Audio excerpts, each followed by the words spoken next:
Welcome to Car Shopping Questions and Answers. My mission, if you don't know me, is to show you how to pay less for every car you get. New cars, used cars, leases, it does not matter. I teach a simple seven-step formula, a simple seven-step formula for you to make sure you never overpay for a car. And the first step is going to be, we're going to make sure we decide whether we should be buying or leasing our next car. The question of buying or leasing your car is a question about how long you're going to keep it. The second thing we do is make sure any car we have right now, we have to get the most money we can for it. That is a big deal. You cannot focus on the car you're buying without focusing on maximizing the value of the car you have right now. If that car was worth 8, but somebody talked you into taking 6, you lost 2,000. So we call that an equity assessment. Then we do something called deal focused budgeting to make sure we know what a great deal should look like. Then we make sure the car we're looking for, we go test drive it. We make sure it's a great car, do some very simple 5-minute research on it on Google. Then we move into step 5, which is getting 5 offers on every car. And then we move into paperwork. Then we take delivery. 99% of that is done from home. And that's why everything we teach is called Cars from Home. In fact, everything we'll be talking about is out my new book. It's a digital book called Cars from Home. It's 5-star rated. You can Google it, and you can get your copy for 75% off in the comment section on YouTube, in my TikTok bio. You will not leave the broadcast. You'll still be able to hear us. And in my Instagram bio and Facebook, we have a link for you to get your copy. So our first question comes from hold on one second. We'll get into our first question. Keep typing your questions, y'all. So Dolan's gonna pull them all in. I just got a message that we're having a little trouble with Facebook here. So our first question though is gonna be from Vanity on TikTok. She says she wants to lease. She wants to do it in her business name though. Okay, great question. We'll get to that in 10 seconds. Hang on one second. Okay, we're on the right page. Boom. Let me see. Got my internet connection. Thursday live. Let's go. While I'm doing this, you should be typing your questions. If you're looking for a new car, if you're looking for a used car, whatever you're looking for, Deshone, I don't even know what should I be looking for. You should be typing those questions to make sure that we can get them answered while we're on here. So let me just make sure. Live. Boom. All right, let's try Facebook again. Facebook might be giving us some trouble, but we don't like to leave anybody out. So let's go. Let's see if we go. All right, looks like Facebook is freezing. All right. I don't think we're going to be able to get around this right now. Broadcast failed. Okay, so we'll focus on YouTube. We'll focus on TikTok. And we'll focus on Instagram for now. We'll figure out Facebook later. Okay. So, and that's a good question. We'll talk about that 50,000 mile a year. That'll be the next question, Dolan. All right. So, Vanity, you want to lease. Let's talk about who leasing is for. Matter of fact, no, you already know you want to lease. So let's focus on what you talked about, want to put it in your business name. So I used to work for Mercedes. Some of you may know that. I used to work for Mercedes for 5 years. I worked for General Motors for 5 years. That's where I started my career. And then I went to Mercedes. I worked there for 5 years. Now, we had a lot of people getting cars in their business name, realtors, people who use the car for business. And then you had commercial leases. Then you had people who did like big business. They were putting cars in their business name and they needed commercial financing. General contractors, electricians, things of that nature. Most people, that's not going to be you. You're like the realtor. You are using your car and you're trying to see, well, can I put it in an LLC? Now, here's the problem that you need to make sure this is not you. We've never seen a day where anyone can come on and make a video, and if that video scratches the people's ear, if it's like, oh, that sounds like something I want to hear, then it could do well, and it could be totally wrong. So we have people telling people you can put cars in your business name, but the car is not going to be used for business. And here's the problem. When the IRS comes to audit you, they're not going to be around. So what you need to make sure of is if you are putting your car in your business name, you're actually using it for business. If you go and you get a couple hundred or a couple $1,000s a year in write-offs because the car is in your business name, and then you're audited and they ask you, well, what do you do with the car? And you tell them, well, I deliver cakes to my customers. I have a home business, but I deliver. Okay, great. Okay, that passes the test. Talk to your accountant. Talk to your accountant about this because I'm not an accountant. But if you are a teacher and you're buying a car in your business name and you have this LLC that you haven't really kind of decided what your business plan is, but yet you're writing off mileage or writing off payments or maintenance on your car, you have nothing to prove when they come and audit you. And you're not going to be able to say, well, I saw people. So it's just going to be a bad look. It's going to be very bad for you. So let's prevent that by just making sure that if you're going to buy a car in your business name, you'll be using it for business. That's very simple.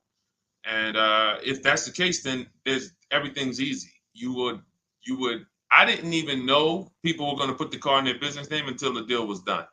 Most times, like, the realtors, the thing, people would just be like, okay, I'm going to put it in my LLC. Perfect. So what would happen is instead of a normal credit application, you do a business credit application and you be the personal guarantor. Now, some people may tell you, again, there's tons of videos out there. Oh, you can put a car in your business name. You don't have to guarantee it. I don't teach that stuff.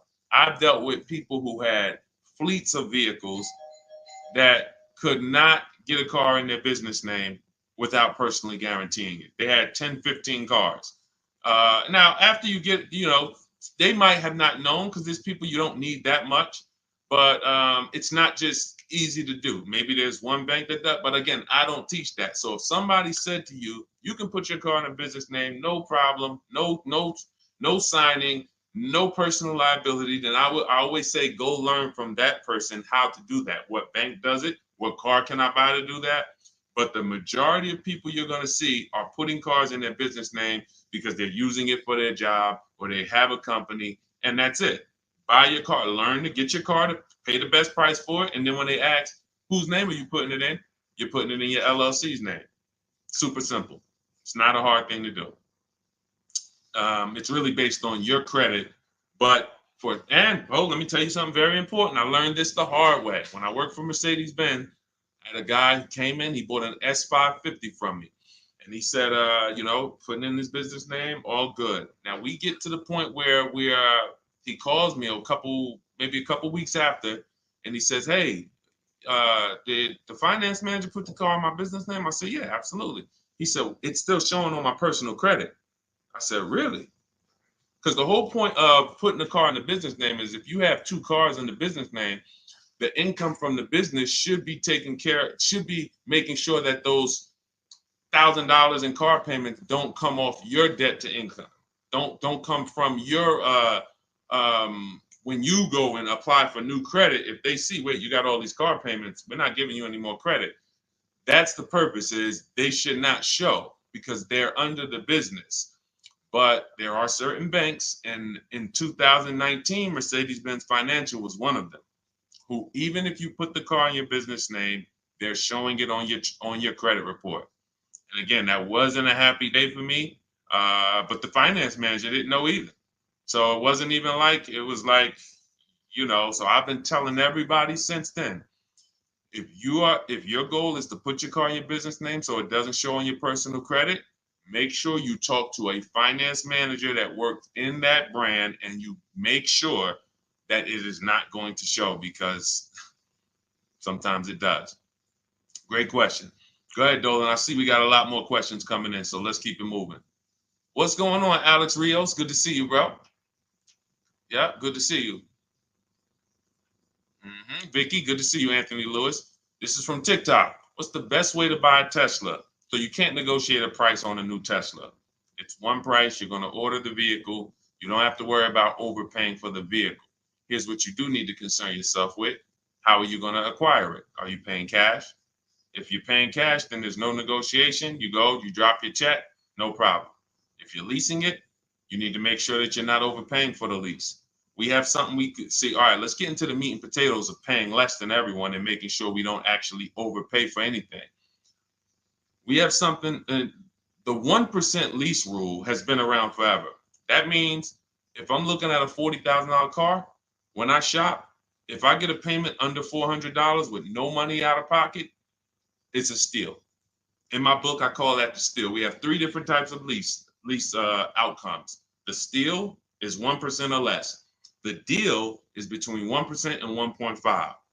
Time to chill is over 1.5.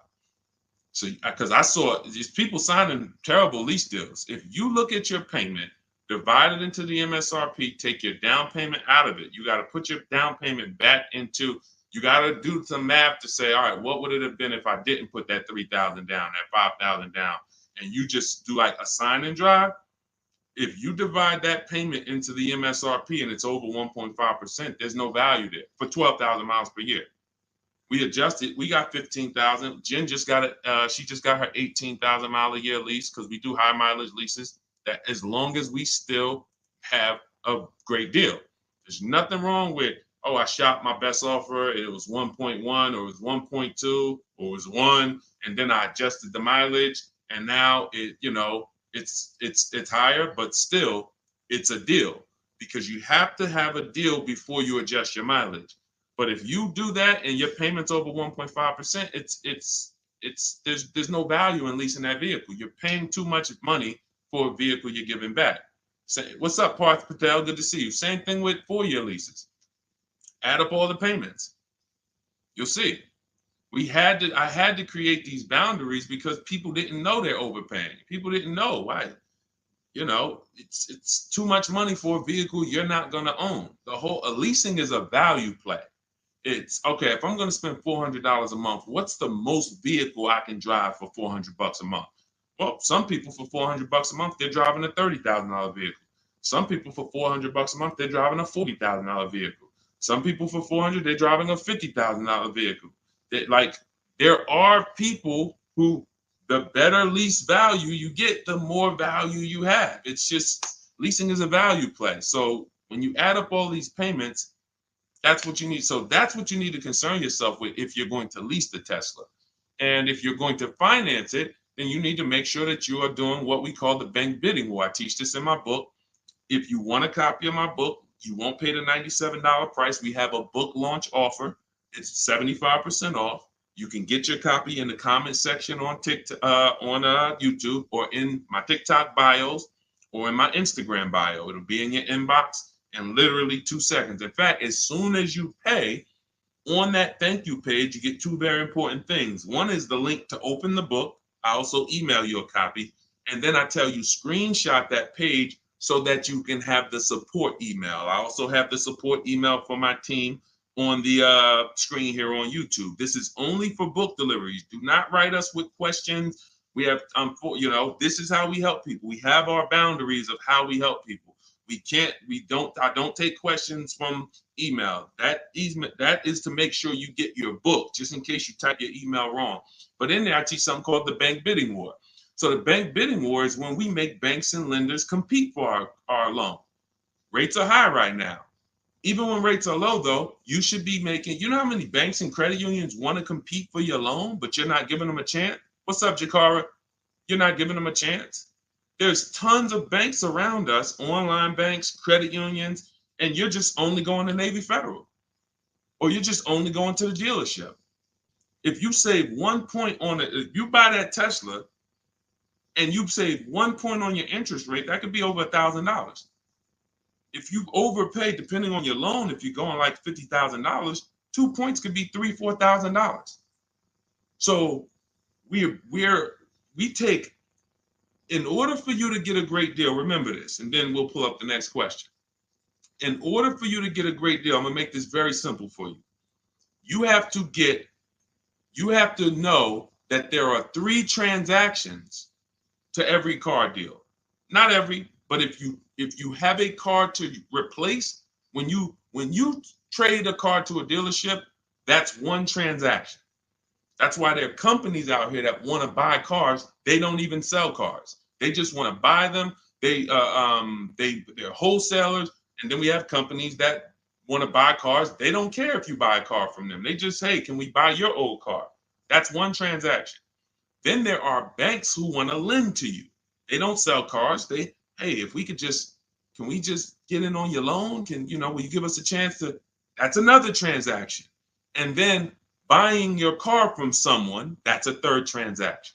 So in order for you, so when you say, all right, I need to make sure I guarantee I got the best deal, then you need to start doing what we do, which is understand there's 3 transactions and bid each one out. You can't negotiate your way to a great deal, but you can bid your way to a great deal. We get tons of bids when we're selling our cars. People who come, look at our car, looks great. They go to the accounting department, write a check. Here you go. Enjoy. Then we bid out our bank, our loan. Hey, and they allow you to do this. The dealers don't want you to know this. The banks don't even want you to know this. The banks really don't want you to know this. They allow you to bid out your loan. You can have 15, 20 lenders within a certain period of time. We do it. It takes us 2 days. Once you get your car, you can have multiple lenders access your credit and give you loan offers. Multiple lenders. That doesn't mean you go to dealership to dealership to dealership and let them all run your credit. That's not rate shopping. That's car shopping. That when they look at your credit report, they're like, okay, this person's going to every dealership they can and just letting everybody run their credit. That'll drop your credit. But finding a car, locking it up, in your case, it's going to be a Tesla, if that's where you go, and then coming home and saying, okay, now let me let Chase run this. Now let me let community credit unions get a shot at it. Now let me let Navy Federal. And hey, now let me let Lightstream. And I have resources I recommend in my bank. In my book. No one pays me. None of these companies pay me. I hold myself to being a journalist in the purest sense. No one's paying me to get mentioned. This is who we use. This is who I use. So we have to know who these companies are and give them a shot at our business. And then we see, then the dealer might have 13 more banks. Then some people would say, oh, I don't let dealers run my credit. Well, you don't realize something. Dealers have tons of leverage with banks. Dealers can call because they give banks millions of dollars in loans a month. So they can call if they're trying to beat a rate. If you come in, hey, this is my rate, 6.2. Oh, listen, I need to beat this rate. The problem is when you go and let them be your first offer. So when you get your Tesla, if that's what you decide to do, you need to make sure if you have an old car, you're bidding that out. CarMax, Driveway, Carvana, Kelly's Blue Book Instant Cash Offer, AutoNation, and Car Gurus, 6 offers in 20 minutes. Competing offers. CarMax, I'm going to say that again. Listen, everybody who's been on the stream, again, if this is your first time here, type the number 1. But even if you go credit union, see, understand, somebody said go credit union. If you're not making people compete, you can't. If you came out your credit union and you said, all right, I just got a loan here. If I said, hey, bet me $1,000 you couldn't get a better rate, would you take the bet? Probably not. Because you only let one person have a shot at your business. You don't know if this other credit union could have beat that. You don't know if Chase Manhattan could have beat that. You don't know if you did. There's 20 people that want to do business. So just to go in and say, all right, well, that's the credit union, I'm going to go with them. If they win the bid, then they got the business. But welcome to the first time people. What we do here is we bid. And you're going to learn that that's the easiest thing in the world. That's why car shopping from us. Look at people like Tote, BMW, $54,000 BMW, $690 a month, 1.26. She did it from home. Did it from home. Ended up saving $8,500 off, including the rebate. $8,500. Look, Benita, during the pandemic, I would love to honestly get someone on here who leased a Kia Telluride during the pandemic. I would love to see if your paperwork, if you did a no money down deal, I guarantee you're paying $800 a month, 700, 800, potentially 900 a month. Bonita got hers for 600 a month. Look, I always keep hers because some of you say, Deshone, when is the market going to get better? We've been making below market deals when there was blood in the street. That's it. As long as you know how to make people bid, you're going to get below market deals no matter what the market does. That's what, type a light bulb or type dollar signs if that clicks. The market wants you at the mercy of it. The market wants you thinking, well, all right, I think I'm gonna go in, Labor Day. All right, I know the holidays are coming up. That's marketing. They want showrooms full of people coming in thinking there's better deals this day, but there's not better deals. There's more competition for you. You have less room to negotiate when it's full, because the car sales people, when you start asking for too much money off, they're going to just escort you out because there's going to be a line of people behind you. Listen, Mr. Jones, hey, I'd love to do business with you, but we got people walking out the showroom. It's it's a busy day. We don't have enough salespeople. This is the best offer. It's less leverage when you go in there on a weekend. It's less leverage when you go in and the place is full. It's all perception. They're ringing bells. You're like, okay, everybody's buying a car. I don't want to leave here without a car. That all works against you. That's why it's not about the market. It's about you understanding that I can get great deals today when I learn to make people bid while I sit at home.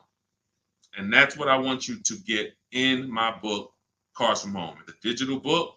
The reason it's a digital book is because I updated Vroom went out of business earlier this year. Had to update the book. Had I mailed you a copy of that would be irrelevant. But as soon as something happens, we go into the master file, update it. You got the new book. Vroom's gone, and you never even knew Vroom was there if you just got it. That's the whole point. Now you can get your copy. You can pull up the next question, Dolan. YouTube, I have a link for you. It's only good for 30 minutes, though. I'm not putting the welcome offer out there indefinitely because I'm incentivizing you to take action. The book is normally $97, worth every dime and more. That book is going to be one of the most valuable books to your bank account you ever bought. But as part of our welcome offer, you can get it for $97. You can get it for 75% off in my TikTok bio, in my Instagram bio. Go there now, get your copy, come back to the stream. Make sure you save the thank you page because that's where your book is. I'll email you a copy as well. And that's where the support email is, just in case you look in 10 minutes and that book's not there. It's usually because there's a typo in your email, but you'll have the support email so my team can get it for you. Okay, go ahead, Dolan. Shoot the next question up, brother. Okay. And could everybody who's enjoying the broadcast share this with one person? I appreciate you. Gail from YouTube, how are you? Should age be a factor if you lease or finance? That's a great question. Oh, she's 70 years young. No, it's only a matter of how many years you're keeping the car. I'll give you an example. Felicia came in she started working with us, pandemic. I might have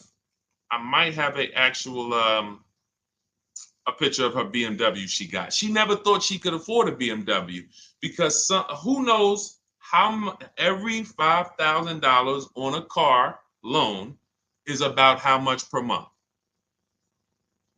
And this is why you'll understand leasing, if you're not keeping your cars 8 years, is going to allow you to drive cars that you didn't think you could drive before. I had 4 Infinities that I leased. Before I bought this Infinity truck, I had 4 that I leased. And I know I'm talking to some people and you're like, Deshone, I was taught never lease cars. If that's you, be honest. Type I was. Type, me or I was. You were taught never to lease. I want to tell you that the people who taught you that, the people who programmed you, Dave Ramsey might have been one of them. Dave Ramsey does a great job helping people get out of debt, helping people invest in the stock market. God bless Dave Ramsey. He's helped a lot of people do that. But when it comes to cars, he has cost you more money than he's going to give you back. The bad leasing advice is totally wrong. And in fact, I'm going to prove it to you. When you look at a great lease deal. Look at Ansley.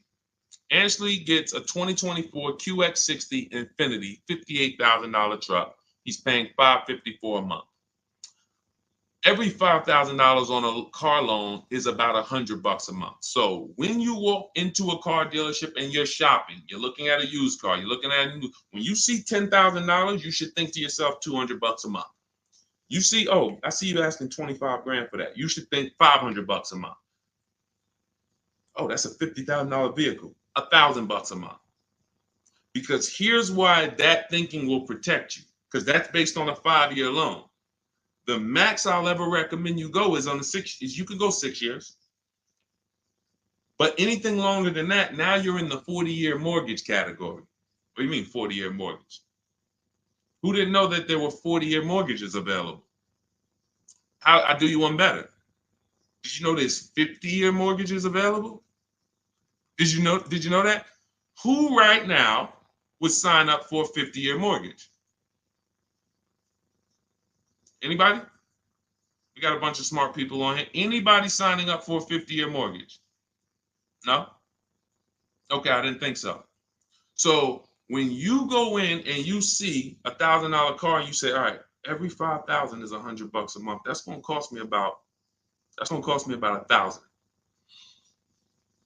If you go in there like a lot of people do, and this is again, look, I gotta break the bad news to you. I know that some people like Deshone, I don't like bad news, and you're not gonna like what we do here. That's just it. But here's the thing: I don't leave you there. I give you the bad news to try to show you how much money you're losing, so that you can actually snap into it and get serious about this and start winning the way we win. If I just come to you and say, you're doing so good, your car deals are just so good, that used car you bought, man, you really paid a great price for it. You really got a quality car. You got a below market deal, but let me help you do better. You'd be like, no, I'm actually doing good. I have to come to you and let you know that if you don't know the new price of the used car you bought, you don't know how much it was when it was new. How do you know how much discount you saving? All of these things that is like bad news first, that's what we got to do.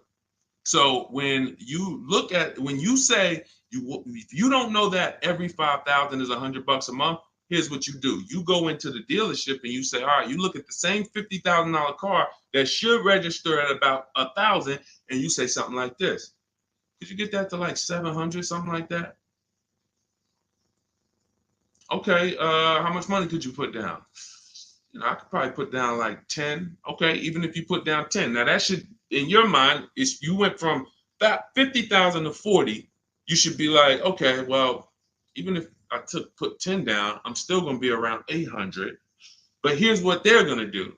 They're going to put you into a loan that's so long, you're not going to even realize it. And I've had people come to me with cars and they're like, D, man, I think I'm ready to switch this car, man, but the dealer telling me I can't get out of it. I said, all right, how much you paying? All right, payment's not too bad. All right, you know how many years, how long is the loan? Oh man, I ain't even asked. Okay. You already telling me where we're going. This is gonna be bad. Man, you in a 96-month loan. You in an 84-month loan. That's what not having these things in mind becomes. So going back to Ashley here, if he walked in to get that same 2024 Infinity that he just leased for $554 a month with, look, first month's down, first month payment, he gave him $554, drove off in an almost $60,000 car. That would be $1,200 a month almost. $1,200 a month. I told you, 4 leases I had. If just Infinities. I had a G62 and then I had a Jeep Grand Cherokee as well. But 4 Infinity leases, these were $40,000 cars I was driving for under $400 a month. Cars that would normally cost, cars that people are out here paying $700, $800, $900 a month for. Because they believe the never lease a car lie. They believe, oh, leasing is renting. Okay, well, I'll be renting for 3 years and then I'm gonna go and switch it up, do something else, keep all this money in my household. You go ahead and do that. Oh man, the car broke down. Man, yeah, man, it's 5 years old. Now, oh, you don't have a warranty? Nah, the warranty just expired. All right, man, listen. You go ahead and do that. That's why I say to people who you believe they owe you money. Just learning about deal structure, you'll be like, that's why I tell you, you can't get a great deal if you should have leased what you bought. So, Gail, to answer your question, no, has nothing to do with age, has everything to do with you asking the first question in my book, the most important question, which is, how many years am I going to keep this next car? That's the question you ask yourself. If y'all are enjoying what you're seeing on TikTok, could y'all keep tapping the screen, run those likes up? Can we get those likes over 1,000, 2,000? Let's just run the likes up if you're enjoying what you're hearing. That's the issue. You always ask yourself, this is the question you ask yourself, all of you who are car shopping right now, how many years am I keeping the next vehicle? And if it's 8 or more, then you're going to shop for a below market purchase, new or used, depending on your budget. If it's less than 8, if you're like, I'm honest, man, I don't think I'm going to keep this thing 8 years. You should be shopping for a below market lease, and it's not even close. It's not even close. All right?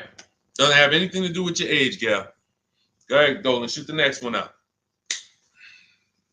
All right. Great questions today. Keep typing your questions, y'all. We'll get to as many as we can before the stream ends. All right. This one's from YouTube. I drive up to 50,000 miles a year for gig work. I would like to lease. Here's the problem. High mileage leases are a thing. So we get a chance to dispel a myth right now, which is, oh, that leasing, they limit you on mileage. You choose your mileage. Most vehicles will write you a lease contract up to 30,000 miles per year. And I learned this when I was a manager at Hyundai for 6 weeks. It was a rough dealership. It was on the highway. People were fighting in the back, drugs in the back. It was rough. So 6 weeks I was there, and then I was like, all right, this ain't for me. But in that time, I learned something that I had never learned before, being with GM and with Mercedes. Person comes in, they drop off their lease, and they're like, I go in, we got to get the mileage off the car. And I see it's like 72,000 miles on the car. And I said, wait a minute, hold on. You lease this? He said, yeah, I always lease, because every time I used to buy my cars, I come back 3 years, 4 years, I always had tons of negative equity. I had to write a big check or roll that over, which I know because this is what I was doing with my clients. Every single car, hey, you got like $8,000 negative equity. You got to roll that over. But once I saw how he was doing it, I said, wait, hold on. I looked at his contract. He was only paying like $175 more a month than the normal lease rate. Literally $175 more per month. He gets 25,000 miles a year. And I'm like, this is great. Because $175 per month more times 3 years is much less than if he brought that car back and had to write a $12,000 had $12,000 in negative equity, which a lot of you high mileage drivers continue to have. You have the worst negative equity more than anyone. Normal drivers who buy, but they should be leasing, they're going to have $5,000-10,000 in negative equity. High mileage drivers, you guys could have 10 to 15, 18,000 because you're depreciating the value of your cars. Your car's value is like this, but your loan is just moving very slow. So that's when I started telling people about high mileage leases. Now, I haven't, in your particular case, what I would probably recommend, I have 2 high mileage strategies in my book for short-term people. One is a high mileage lease. One is something I call two cars, one payment. 2 cars, one payment is I'm going to buy my first car, or you may own a car now, and you're going to pay that car off. So let's say I'm you and I'm putting 50,000 miles on the car. You should be, quite honestly, paying these cars off sooner than later. You shouldn't be taking 5- and 6-year loans like everyone else, because I would assume with you putting 50,000 miles a year on a vehicle, that vehicle is making you money. So what you're doing when you take a long loan is you're just pushing your losses to the back. Instead of taking a shorter loan, like a 3-year loan, max 4, and then saying, okay, I'm going to drive 50,000 miles per year, 200,000 miles, I'm coming in, I'm going to turn this vehicle, and I'm going to have it paid off, though. What you're doing is say, all right, I want a lower payment. Instead of a 4-year payment for, $650, $700, I'm going to take a 6-year payment for $400. So what you're doing, you think you're winning, but you're actually losing, because it's like that extra $250, $300 a month you're making is actually not profit. You're just you're pushing your losses to the back, because when you come back in 4 years and that vehicle has 200,000 miles on it, it's going to be worthless, but your loan is going to be like 17 grand still. You're going to owe so much more money, and you're like, wow, what do I do with this now? You have to roll it over. So the solution would be to take a shorter loan, take a shorter loan, and then turn the cars when you're ready to. They're paid off though. So it's a couple years old, it might be worth 5 grand, 7 grand. So now instead of you actually having negative equity, taking losses in the back end, pushing that loss to your next vehicle because you're rolling it over, you actually have an asset now, 5 grand, 6 grand, 8, that you can use towards your next car. But it's all about knowing I'm going to take less profit per month. I'm not going to take the most profit per month and think that I'm going to be able to do this. So now, if you say, if the 2 cars, 1 payment strategy is, you would actually pay off 1 car and then you lease a nice car. So you maybe lease, once my first car is paid off, it has 2, and that first car needs to be something that is known for going 300,000 miles. Literally, very, very important. That first car, you need to, it's Honda, Toyota, something that you can look at the records and say, yeah, these cars go 300,000. Because once you actually get that 300,000 on that car, you still may want to keep it because it's highway mileage. It's highway mileage. So I'm gonna have my car that I put my mileage on. I'll put maybe 25,000 on that Honda a year, or even 30,000, and then I'll have my lease that I lease for like 15,000 miles a year, or 20,000 miles a year. And then I got my nice car. I switch every 3 years, and I got my lease car. I got my mileage car to balance it out. That's 2 cars. You're always gonna have 1 payment.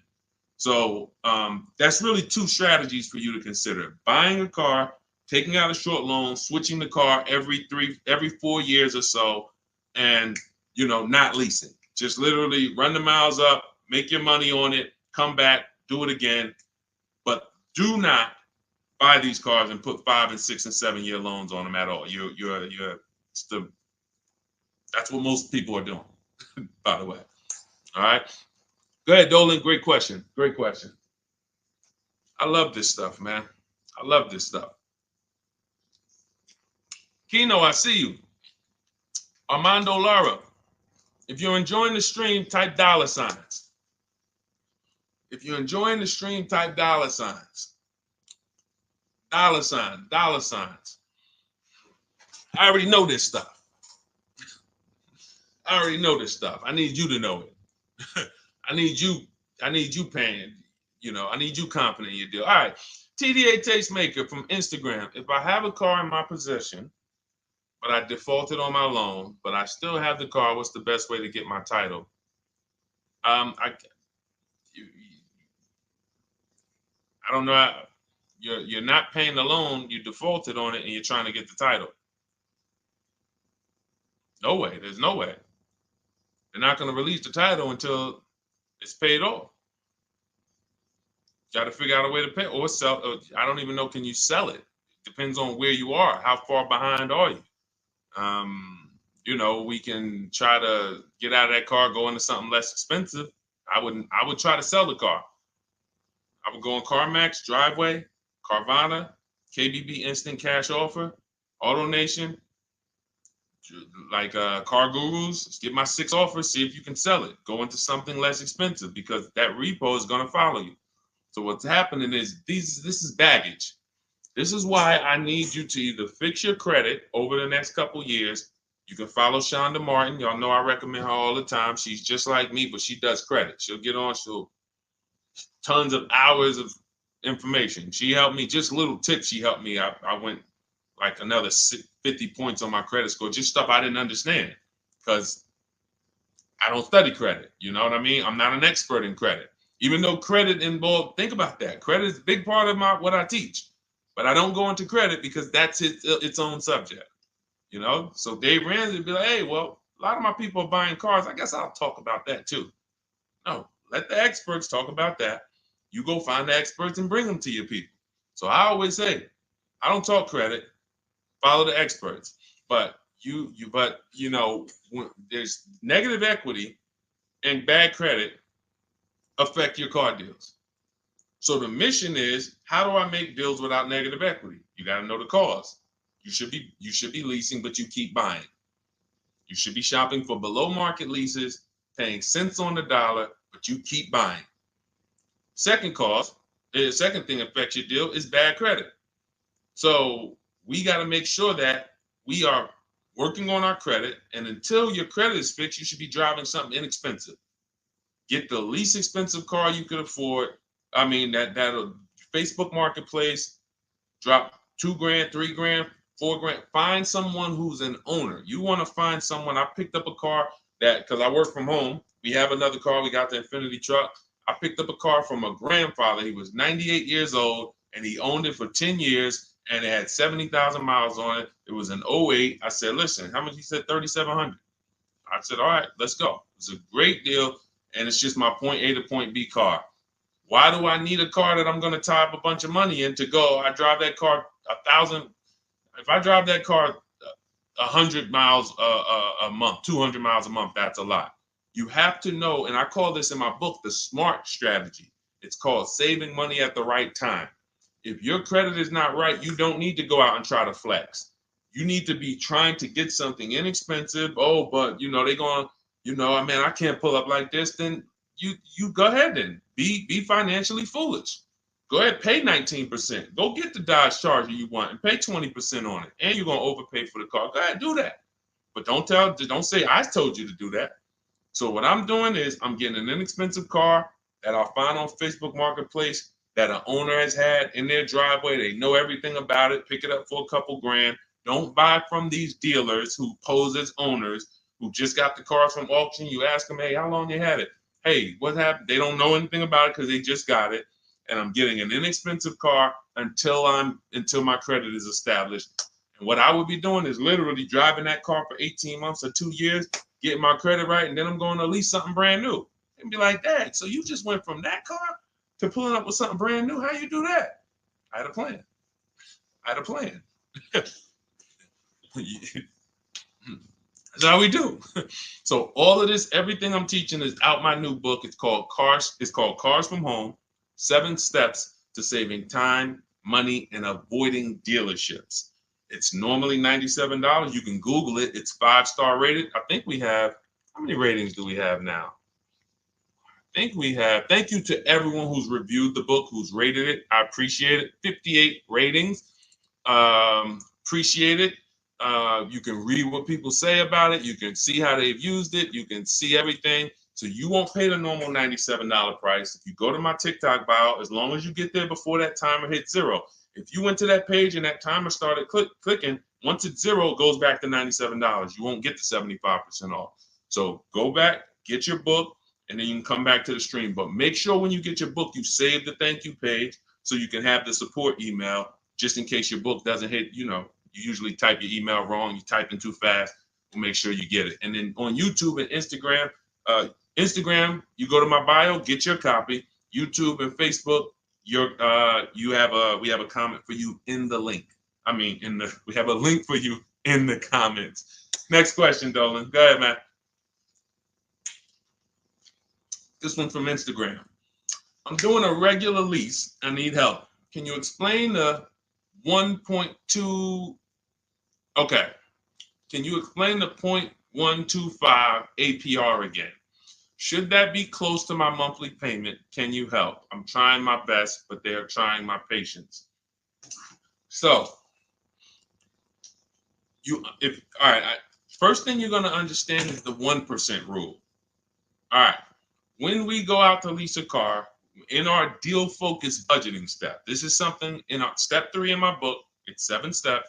It's called deal focused budgeting. That means we are budgeting for what a deal should be, not for what we could spend. So if we're looking at a car that's $40,000 and we're like, okay, I'm going to shop for that car. When we're basing everything on the 1% rule, which is 1%, a 1% payment is 0.01, 0.01, $400. So you take the MSRP, $40,000 times 0.01, $400. That's the 1% lease deal. Anything lower than that, now you don't get these deals by negotiating. We get multiple offers. Some people are like, Deshone, I can't get no deals like that. Well, we got tons of them. If y'all want me to show them to y'all, we got tons of them. But anyway, that's a steal. That's not a deal. I call that a steal. Anything less than this, you stole a vehicle. Now, the 1.5% rule, which is 40,000 times 0.015, that's the max. That's the max. We're not going higher than that because once you add that up for 3 years, 36 months, 21,600, that's right around the cap of where we're gonna, because you got 40,000 plus taxes and everything like that. So call it around 43, 45. You want to pay no more than like 21.6 over 3 years. That's the cap.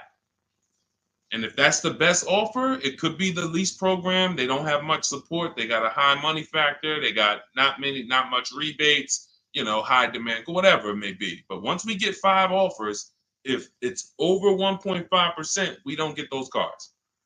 So now what this person's asking about is that middle point, which is 0.0125. So we take the 40,000, we say 0.0125, that's going to be 500. So anywhere under 1.5 is a deal. Anywhere under 1.5 is a deal. The lower it is, the better it is, the more value it is. But the lower it is, how does it get lower? You're not negotiating it lower. You're getting once you see all your offers, if your offers, and again, I don't know your name because it's not on here, but if your offers aren't $175 to $200 a month difference, then you didn't shop right. When you're looking at those 5 offers, thank you. I see everybody sending gifts on TikTok. I appreciate it. I forgot. And can y'all double tap the screen? Just get those. Can we get to 1,000 likes on here? Can we get to 1,000 likes on here? Can we double tap? Can we just keep tapping the screen? If y'all enjoying y'all spending time with us, can y'all help us get to 1,000 likes? Appreciate y'all. So this is where this is a midpoint. But here's what you don't do. You do not go into the, y'all done flew. Y'all about to fly past 1,000. Look, on 10 seconds. Shout out to TikTok. Appreciate y'all. All right, so you don't go in a dealership and say, oh, well, get me to this. I want to be at 1.25. I want to be at 1.5. No, you don't do that. Because here's the thing. Ansley, he got a 1% lease deal on this Infiniti. Look, Jen on her Subaru. She just on her Honda CRV hybrid. She got a 1.3 lease deal, $512 a month, $40,000 vehicle. You don't go in and say that. You shop the offers from home, and if y'all want to do it manually, you can talk to sales managers. You can try to get this done manually. We do this totally by email without talking, because I know you probably don't like talking to car dealers. Am I right? Would I be right by assuming that? So she didn't know that her lease was going to end up at 1.3 when she shopped. Ansley didn't know it was going to be 1%. Look, Kimberly got a Maserati. Let's go to some luxury vehicles, because sometimes people think, oh, well, remember, I worked for Mercedes before I came and started teaching. So the formulas are the same, whether it's a Bentley, whether it's a Rolls Royce, the formulas and the principles don't change of multiple offers. Look, Kimberly gets a Maserati. She's paying, it was a $91,000 vehicle, 92 almost. She's paying $944 a month for it. It's a Maserati Grecal Modena, $92,000 vehicle. She's paying $944 a month for it. She didn't know that she was going to save $20,000 off. This is the other post. Look, she didn't know they were going to knock $20,000 off the selling price. You don't know that. You come in, you trust the process, you get the multiple offers, and then you look at the best offer. If the best offer, whatever the best offer lands at, as long as you see a bunch of other higher offers, now you know you shopped the market correctly. You found the 20% dealer, we call them, that beats all their competition. And now there's your deal. This is for new cars and leases. Used cars, different strategy. Different, still multiple offers, multiple options, but it's a different strategy. That's in my book too. But I want to make sure you understand this. That is how you do it. The 1.2%, 1.25 is just a middle ground. But when you shop your offers, just make sure they're all under 1.5 and then pick the best one. If the best offers is over 1.5, you got 1.6, 1.7, 1.9. That's a bad lease program. That means there's no support there. As long as you see a spread, if there's no, like, man, all of these offers are over 1.5, it's a bad lease program. High interest rate, probably terrible residual, no rebates, no incentives. That dealer who's the lowest is discounting the car. It's not their fault. They can't help the lease program. So the better you get, the better the lease program is. When you shop, you'll be closer to 1. The tighter the lease program is, when you shop, you'll be closer to 1.5. But as long as you're under 1.5, it's great value, much better than buying, paying cents on the dollars. It's a win. All right. Go ahead, Dolan, shoot the next one in. And I think y'all see, I have to answer these questions thoroughly. If y'all will want me to zip through them, let me know. Type zip or type either Z for zip through or D for details. Because listen, I'll run it however y'all want it. If y'all want me to do these quick, don't go into the details, just kind of give us the zip answers, then I'll do that. But I see a lot of people talking about, okay, they want it in detail. Perfect. That's what I thought. So we're going to keep it going that way. Now, T, on TikTok, you said, can you do my deal for me? So here's the thing. People say, Deshone, can you come to the dealership with me? I don't go to dealerships. That I'm trying to get you not to go to dealerships. So, but we do have a look. If you can go to my TikTok bio, you can see there's a button there that says "Shop with Deshone," and you can see if you qualify to shop with me. Because everything I do is from right here until we go test drive.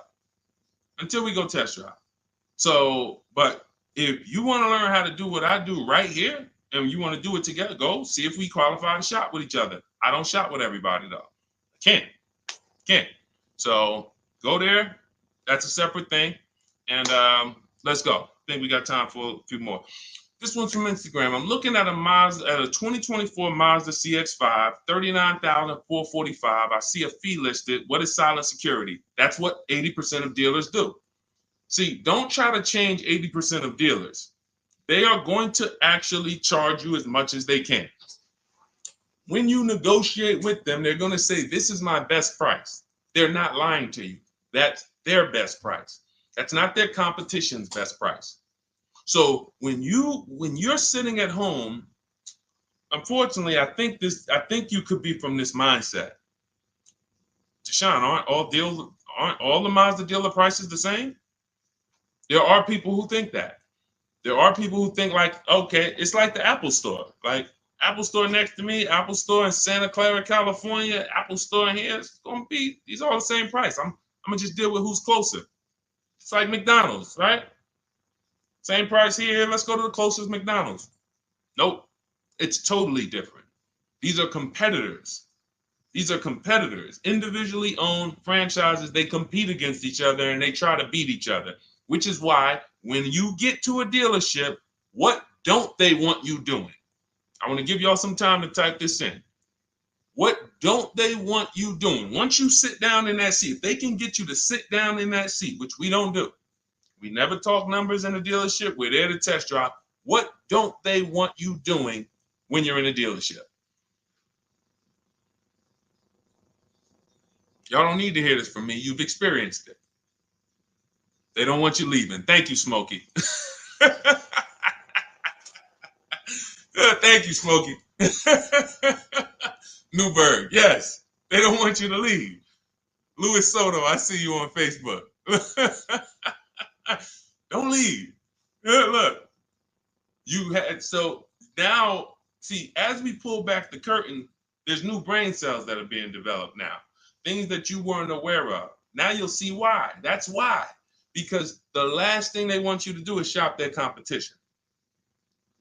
Their last thing is, hey, what can we do? Just tell me what we can do. That's why they're just gonna sit there. Hey, come on, tell me what's gonna make you happy.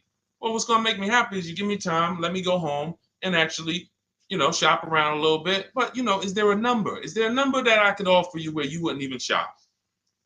These are all trained questions to keep you there. I call them the showroom shackles. It's like as soon as you sit down, like a little, boom, little handcuff comes out. You can't go too far. So this is what you want to avoid like the plague. We do not talk numbers in dealerships. We don't talk to salespeople unless we're there for a test drive.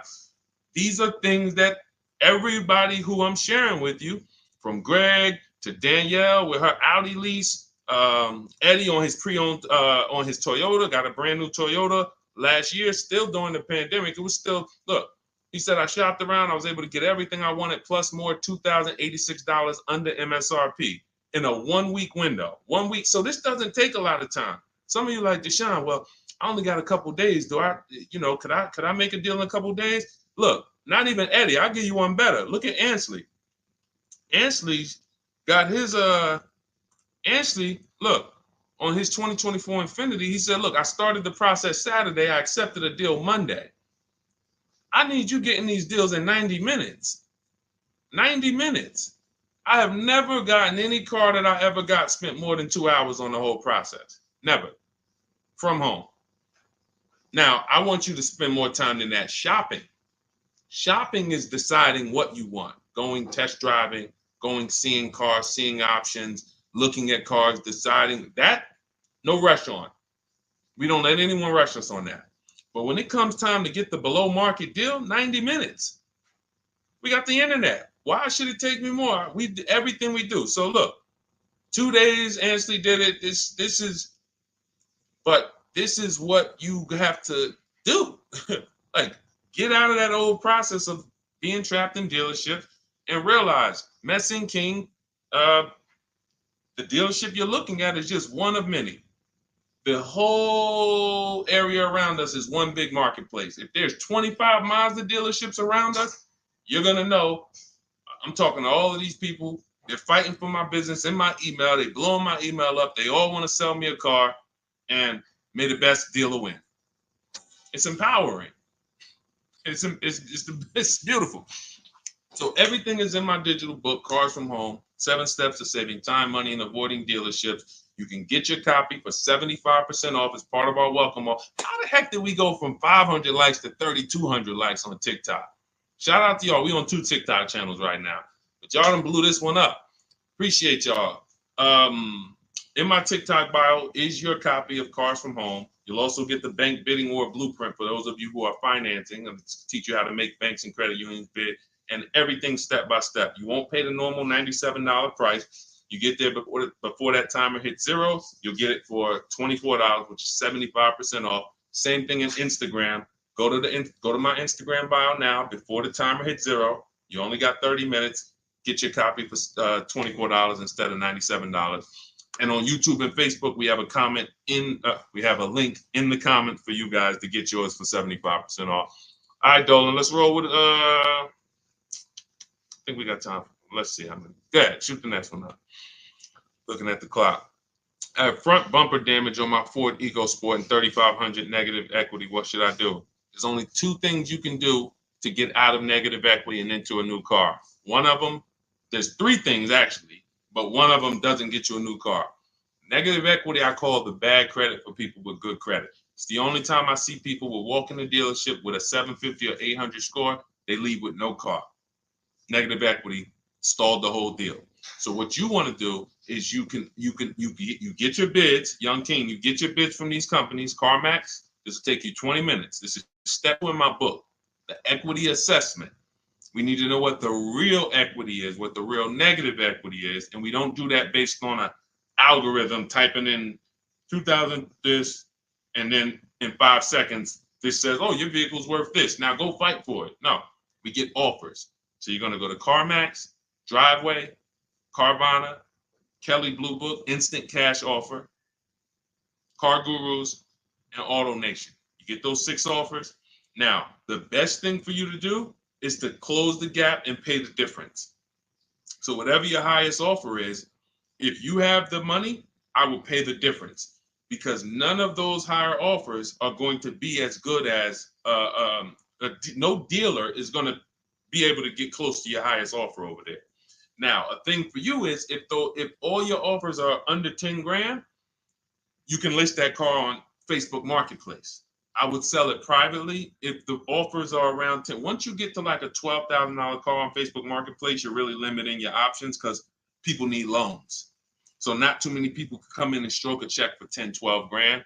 So your buying pool is going to be limited. But I would go that route, because if they come in and they pay you $2,000 more privately, now you might only have to come up with $1,000 or $1,500 to close the gap. I would prefer you to do that, because then you get to do a clean deal. You get to go shop for a car, or when you're shopping for your car, once you get it, you're selling your old car to this buyer, and your deal is clean. You don't have to roll any baggage over.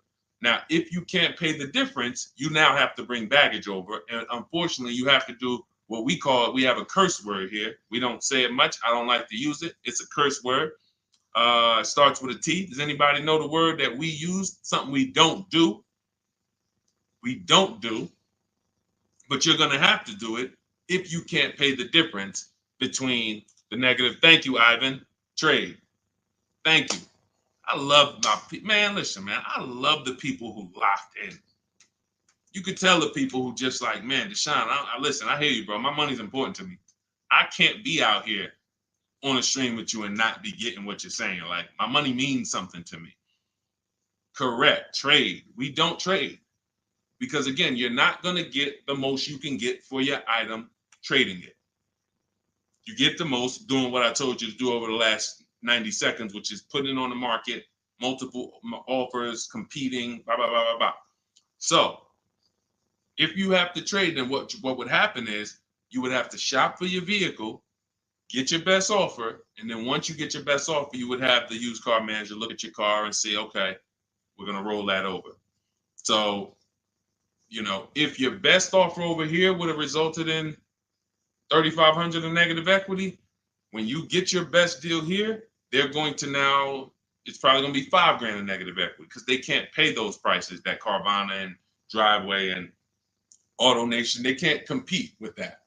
So now here's what you also could do, which I hope you don't do. You can go into a dealership and just say, hey, can you trade me out of that into a new car? I want to lease or I want to buy something. And they'll pretend you won't even understand the numbers. They'll just be like, all right, what payment you want to be at? You won't understand how much negative equity you have. You won't even understand that. Yo, dad, y'all, how I end up with 6,000 negative equity from y'all? Oh, because you just let them merge the deal. You gave them 2 chances. So what we do is we shop for our new car, get our bids, or if we're looking at a used car, we use my multiple marketplace strategy in my book. We get our deal. We find our best used car. Once we lock it up, now we already know those prices. We know what our all-in price looks like, because whenever we get a price, we get it all in, taxes, everything in. And now it's like, all right, can you tell me how much you would pay me for my car? So now it's like, oh, okay. Now you can see, oh, it's 3,200 in negative equity. You need to see the numbers. You don't need to. I want you to see them so that no one can be pulling the wool over your eyes when it should have been 3,200 in negative equity, but they're going to turn it into 6 because you just came in and said, all right, y'all get me into a car. Just make the payment nice. So we always separate our transactions and bid them out, even if we have negative equity. That's not going to change. But in your particular case, if you have too much negative equity, you can't pay the difference. You lose the ability to bid out your car, which is a major part of what we do. We bid out our car so we can maximize that. If you can't pay the difference, you now have to trade, and one step of the bidding process you can't do, which is why I say stay out of negative equity. You should be going into a lease.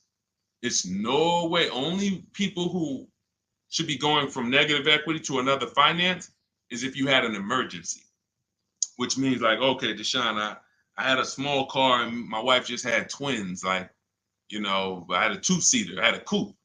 She's having twins. Now we need a bigger car. I was going to keep it 8 years. I was going to keep the car 8 years, pay it off, keep it, but now this doesn't work for me anymore. The next car you buy needs to be kept 8 years, because if you go from negative equity, go finance another car, not lease it, and then take out another 6-year loan, and then 3-4 years in, you're like, okay, I'm gonna switch again. Now more negative equity. Instead of 35, you're gonna be at like 7 or more. And then, oh, let's roll that over. And it's just a repetitive cycle of always having a car payment, never paying the car off, and always have it paying for your old car in your new car. Negative equity, the devil to your car deals. The bad credit for people with good credit. Stay out of it. Learn the lease. All right, y'all. Listen, we just hit the hour mark. Great job. Thanks for everybody who tapped in. I hope you got a lot of value out of this. Again, some of you who are like, Deshone, I need the blueprint. I want everything you teach step by step. Walk me through each play. My book is called 7 Steps to Saving Time, Money, and Avoiding Dealerships. It's a digital book. It'll be in your inbox in literally 2 minutes. Go to my TikTok bio, use the 75% off link. Go there, you'll have it. But make sure as soon as you activate that link, Instagram too, you screenshot the thank you page. As soon as you pay, you get the thank you page has the book. You scroll down, it says click here to open your book. I also email you a copy, but I want you to have that support email just in case you type your email wrong or something and it's not there. You can get in touch with my support team so you can get your book immediately. YouTube, we have a link for you, as well as Facebook in the comments. Use the 75% off link. You won't pay the $97 price. But again, if you missed it, and that you was like, Deshone, I went there and that countdown is 0. It's back up to $97.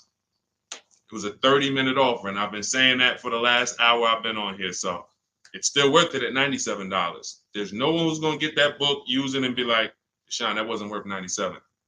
You'll be like, Deshone, this is, I got a bunch of books on here. I'm going to end with this. I got a bunch of books on here. I'm going to be honest with y'all. I can't tell you if any of these books are actually saving me thousands of dollars. A couple. I got some good ones. Don't get me wrong. This will be a book, when you look at all the books you ever got, this will be top 3, guaranteed. Where you said, this book saved me more money than any other book that I own. Top 3. That's Cars from Home. And that's the standard we hold it to. It's already 5-star rated. And if you use it already, please go to Goodreads and add to the ratings. We love to see it. All right. I'll see y'all on the next stream. It's always a pleasure. God bless you. Keep winning. And make sure you send me your success stories by email. I want to see your car deals. All right. God bless.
All right, we're live with car questions and answers right now. If you are car shopping, I want you to type a 1 in the comment.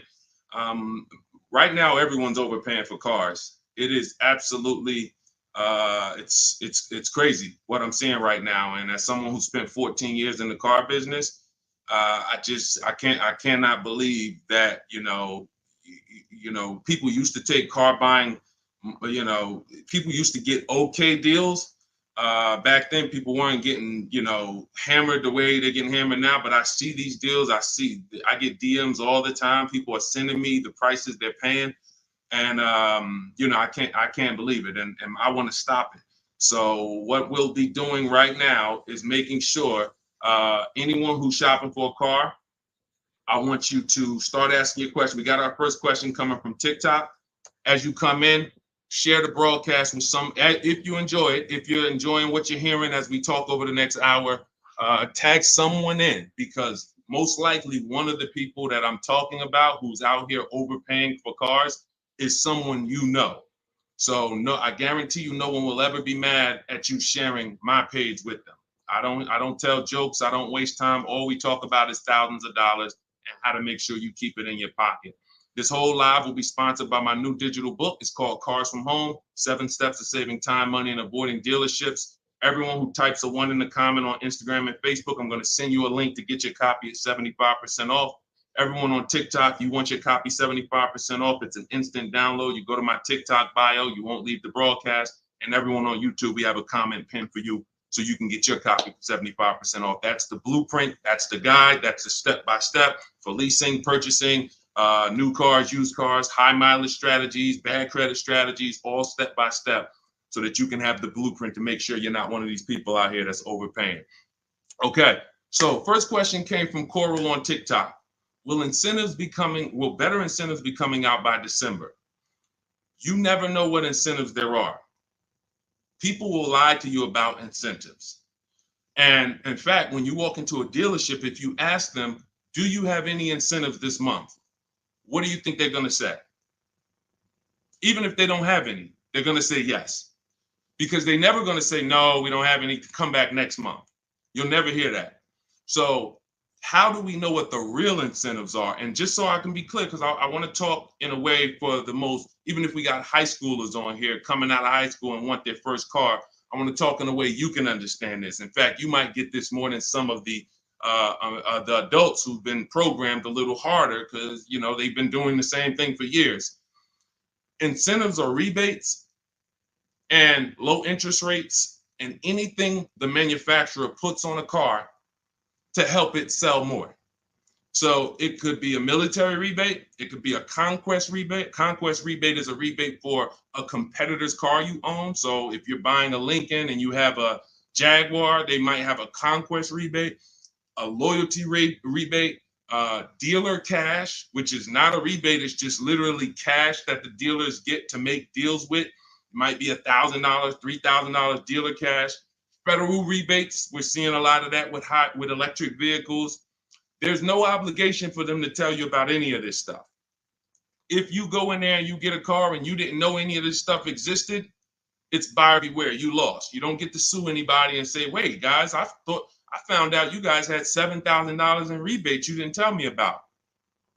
That's why it's our job to make sure we are getting the actual rebates. And how do we get it? We must shop multiple offers. Any car, and right now I'm talking to people. This is a new car and used. Some of the questions that we're going to get are going to be for new cars, leases. Some of them are going to be for used cars. This is a new car question. This is a lease question. Anytime you hear somebody really focusing on incentives, the only incentives you really get for used cars is if you're buying a certified used car, you might see a low interest rate.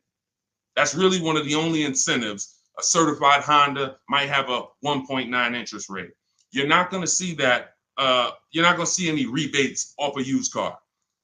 But when it comes to new cars, oh my God, like I said, you could be $5,000, $10,000, $15,000 in rebates. In fact, Sean right here, check this out. Sean, who picked up his F-150 Lightning, I'm showing it on YouTube. So I know you guys on the other platforms can't see it, but on YouTube, Sean got an F-150 Lightning and the rebates totaled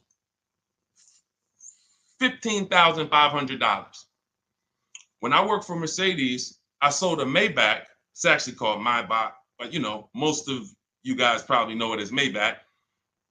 It had a $20,000 rebate on it. So if you come in there, somebody asked yesterday, we were live streaming, right? And the guy's like, how do I get them the invoice price? Invoice price, that's 2004 internet stuff. Without knowing that you're getting the biggest discount and all the rebates, you got nothing. And that's what you need to know. How do you do it? You got to realize 4 out of 5 dealers are going to lie to you. They're not going to tell you about all the rebates. They're not going to tell you about some of the rebates. They might say, hey, we don't have any rebate. And then later they'll bring them. The only way for you to get them is for you to get multiple offers so that you can see that. I always suggest 5 offers. I have a strategy in my book called the 25 to 5, where we connect with 25 dealers online. That gets us 5 offers. If you want to do it manually, you can pick up the phone, you can call, only ask for sales managers. Do not deal with salesmen if you are going to do this, because then you're going to be, I'm telling you, I spent 14 years in this business. Only if you're going to do it my way, you'll do it only by internet, no talking. If you're not getting the book, if you don't have my book, then you say, all right, I'm going to do it the manual way. Call, only speak to sales managers, or your life is going to be hell trying to get these offers. And you need to get at least 5, because as I said, once you get one offer and you be like, oh, wait, this person took off $1,000. That's their best offer. Then you get another offer. Wait, this person took off $3,000. That's their best offer. Oh, this person said it's $3,000 rebates and they took off another $3,000. They saved me $6,000. Oh, that's their best offer. Then you're going to start to see how people are out here overpaying, because they're not shopping multiple offers. They're getting one quote, going into their local dealer and saying, okay, do the best you can. And then they're signing just the deal, feeling, oh, I negotiated for 6 hours. This got to be a good deal. No, it's not. So you must, don't worry about what a day, Coral. Don't worry about, oh, the incentives will be good in December. Shop now, see what the incentives are now, and then shop them again next month and see if they change. And then in the holiday time, shop them again. But you're doing this by phone, or in my case, we do it by email. You're never going to be able to do this going into dealers. And I think for those of you if this is your first time on a broadcast with me, type first. First time you've ever been on a live stream with me, type first, because you may not be familiar with anything we teach here. Anything we teach here. And so this is going to be an unlearning process for you. I see you, Arlie. Good to see you. Okay, I see you, user 609. You don't have a name, so I see you, Nadine. Welcome. I see you, 357 Scene. I see you, I Spent Cinematic on Instagram. I see you, Just Too Blessed on Instagram. All right, well, type up everybody who's been with us for a while. I want you to type welcome to all the first-time people. I see you, Maurice Jenkins on YouTube. I see you, Libo on YouTube. Everybody who's been here before, you kind of know a little bit about the foundation, or you've been mastered this. Maybe you got cars using what we teach. Type a welcome to the first-time people, so we can let them know, welcome to the new way. Welcome to the new way. There's gonna be a lot of unlearning, but we're going to try to make it as comfortable as possible for you. But the major thing that you need to understand right up front is I teach a philosophy called cars from home, which means you can get your best offer, below market offers that no one else is getting. You can pay prices that no one else is paying without ever leaving your house. And in fact, the only way for you to guarantee that is to make deals from home, because this is where you're in control. This is where you can't let your emotions get out of control and make a bad decision. And this is where you can use the internet to talk to multiple dealers at one time and have them bid for your business. All right. Go ahead, Dolan. Everybody type your questions. We'll continue to get to them. Coral, I think you kind of got the premise of what we're, what you need to focus on first, which is, unlearning the waiting for incentives and shopping wide, talking to multiple dealers, and actually monitoring the incentives from month to month yourself. Okay, what's up, D? This is Maurice from YouTube. What's up, D? I want a pickup truck. I like the Chevy Silverado. Okay, I know you said not to lease a vehicle you like. Okay. When did I say that? I know you said not to lease a vehicle you like. So I'm getting confused on financing and leasing. Okay. Okay, let me be clear. I never said don't lease a vehicle you like. I know you hear a lot of stuff from me, and that could be you might have gotten confused somewhere. It's all good. Here's how who's ready to finally put the leasing versus buying to bed forever. If you're ready to put The leasing versus buying. All right, Deshone, I hear, should I lease or should I buy? If you just type ready. If you're like, you know what? I hear videos from you, Deshone. I hear people from, I never used to hear videos about leasing 3 years ago. Now all of a sudden everyone's talking about, hey, you should be considering leasing, ready to consider leasing. I love numbers. And I love making the numbers easy for you. If I can't make the numbers easy for you, then I can't do what I'm called to do. The easy way to know from now on, should I buy or lease a vehicle, is to ask yourself, how many years am I keeping the next vehicle? When you're considering a lease, you're considering how you're going to beat depreciation. I see y'all tapping the screen. Every time you hear something on TikTok you like, just double tap the screen and y'all keep running those likes up. I appreciate it. TikTok brings more people over here. And, you know, I appreciate you guys. You guys help this message spread. You need to ask yourself, this is the first question. In my book, some of you have it, my digital book, Cars from Home. The first question before anything, before what car I want, is how many years am I keeping the next car? Because when you are getting a depreciating asset, you have to look at it like this. Every time you buy a car, I want y'all to think about this. What is this, Deshone? This is depreciation. If you buy a car today for $40,000, how much is that car worth in how much is that car worth in 5 years? Throw some numbers out there. You buy a car today for $40,000 in 5 years, average miles, how much is that car worth?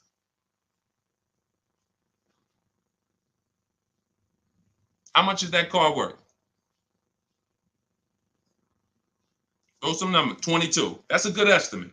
That's a good estimate. 357 said 4,000. You're not losing that much unless you just bought trash. Now, there is something coming to electric car owners soon, and we'll talk about that. Remind me to talk about the huge warning I have for electric car owners before we end it.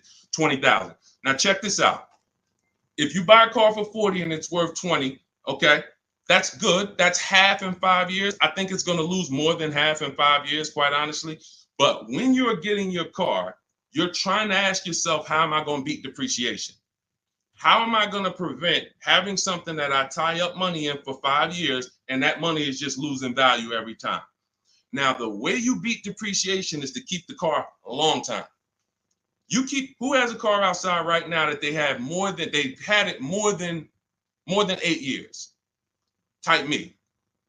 You know, if you have that car more than 10 years or 8 years, 10 years, you're not worried about what it's worth. It's going to be worth the same next year, about the same next year as it is today.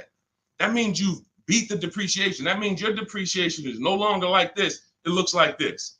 Today, your car is worth $8,000. Next year, your car will be worth $7,500. You're not losing that much value. Now, if that's not you, Deshone, I don't keep a car that long. 8 years, are you kidding me? No way I'm keeping a car that long. You should be shopping for a lease.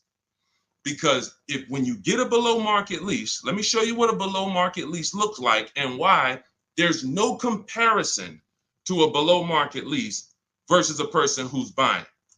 I'll take a random deal. Let's take Rosalie's deal. Rosalie she just got an Infiniti. I'm showing it on YouTube. Y'all can't see it, but I'll spell it out for you. She just got a $60,000 Infiniti truck. She's paying $592 a month, no money down. She gave him $592, drove off. Now, she got that price by getting multiple offers like I teach. You're not going to walk into a dealer and get that price. She contacted dealers online, had multiple dealers submit offers. The best dealer came in at $592 for a $60,000 vehicle. That's what we consider a 1% lease or less. Major value is the 1% lease rule has been around for a long time. $592 a month for a $60,000 vehicle. On the opposite end, we got people going out buying that $60,000 vehicle. If they did no money down, that's a $1,200 payment. So it's not even close. And it comes down to depreciation. All you have to ask yourself is, am I going to shop for a car that I'm keeping more than 8 years? If so, I'm purchasing. Don't think about leasing. It's not even important. Don't even think. People say, Deshone, you think everyone should lease? Absolutely not. If you're somebody who has the discipline and values to keep a car 8+ years, you should not be leasing. You should be shopping for a below market purchase, new or used. But if you're not keeping a car 8 years, you are spending thousands of dollars more than a person who's getting great lease deals. It's not even close, thousands more every year. And they're driving better cars than you. So Maurice, the only question you need to know about leasing is, are you going to keep this Chevy Silverado 8 years or longer, or less than 8 years? If less than 8 years, you shop for a lease, brother. Okay? Go ahead, Dolan. Next question. That's the formula, guys. That is the first question you ask yourself. The buying versus leasing question. How am I going to beat depreciation? Nothing more important than that. Got to put your deal on the right foundation. Okay, this is 777 from TikTok. They repoed my car. Do I still have to pay for the remaining balance? Well, that's a credit situation. When they repo your car, it's going to end up on your credit, and until you settle that balance, it's going to be there as a repo, and it's going to hurt your credit more. So at some point, you're going to have to deal with that.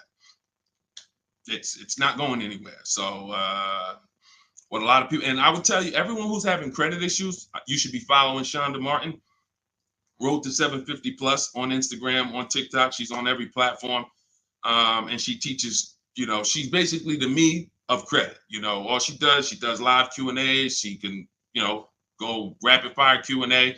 And when someone can sit on a live and answer questions on the fly, like random questions, that's when you know they're an expert in their subject. And I've seen her do that dozens of times. So you should be following her to see how to deal with that repo in the best way. But for sure, it's not going anywhere until you handle it. Go ahead, Dolan. Next question. All right.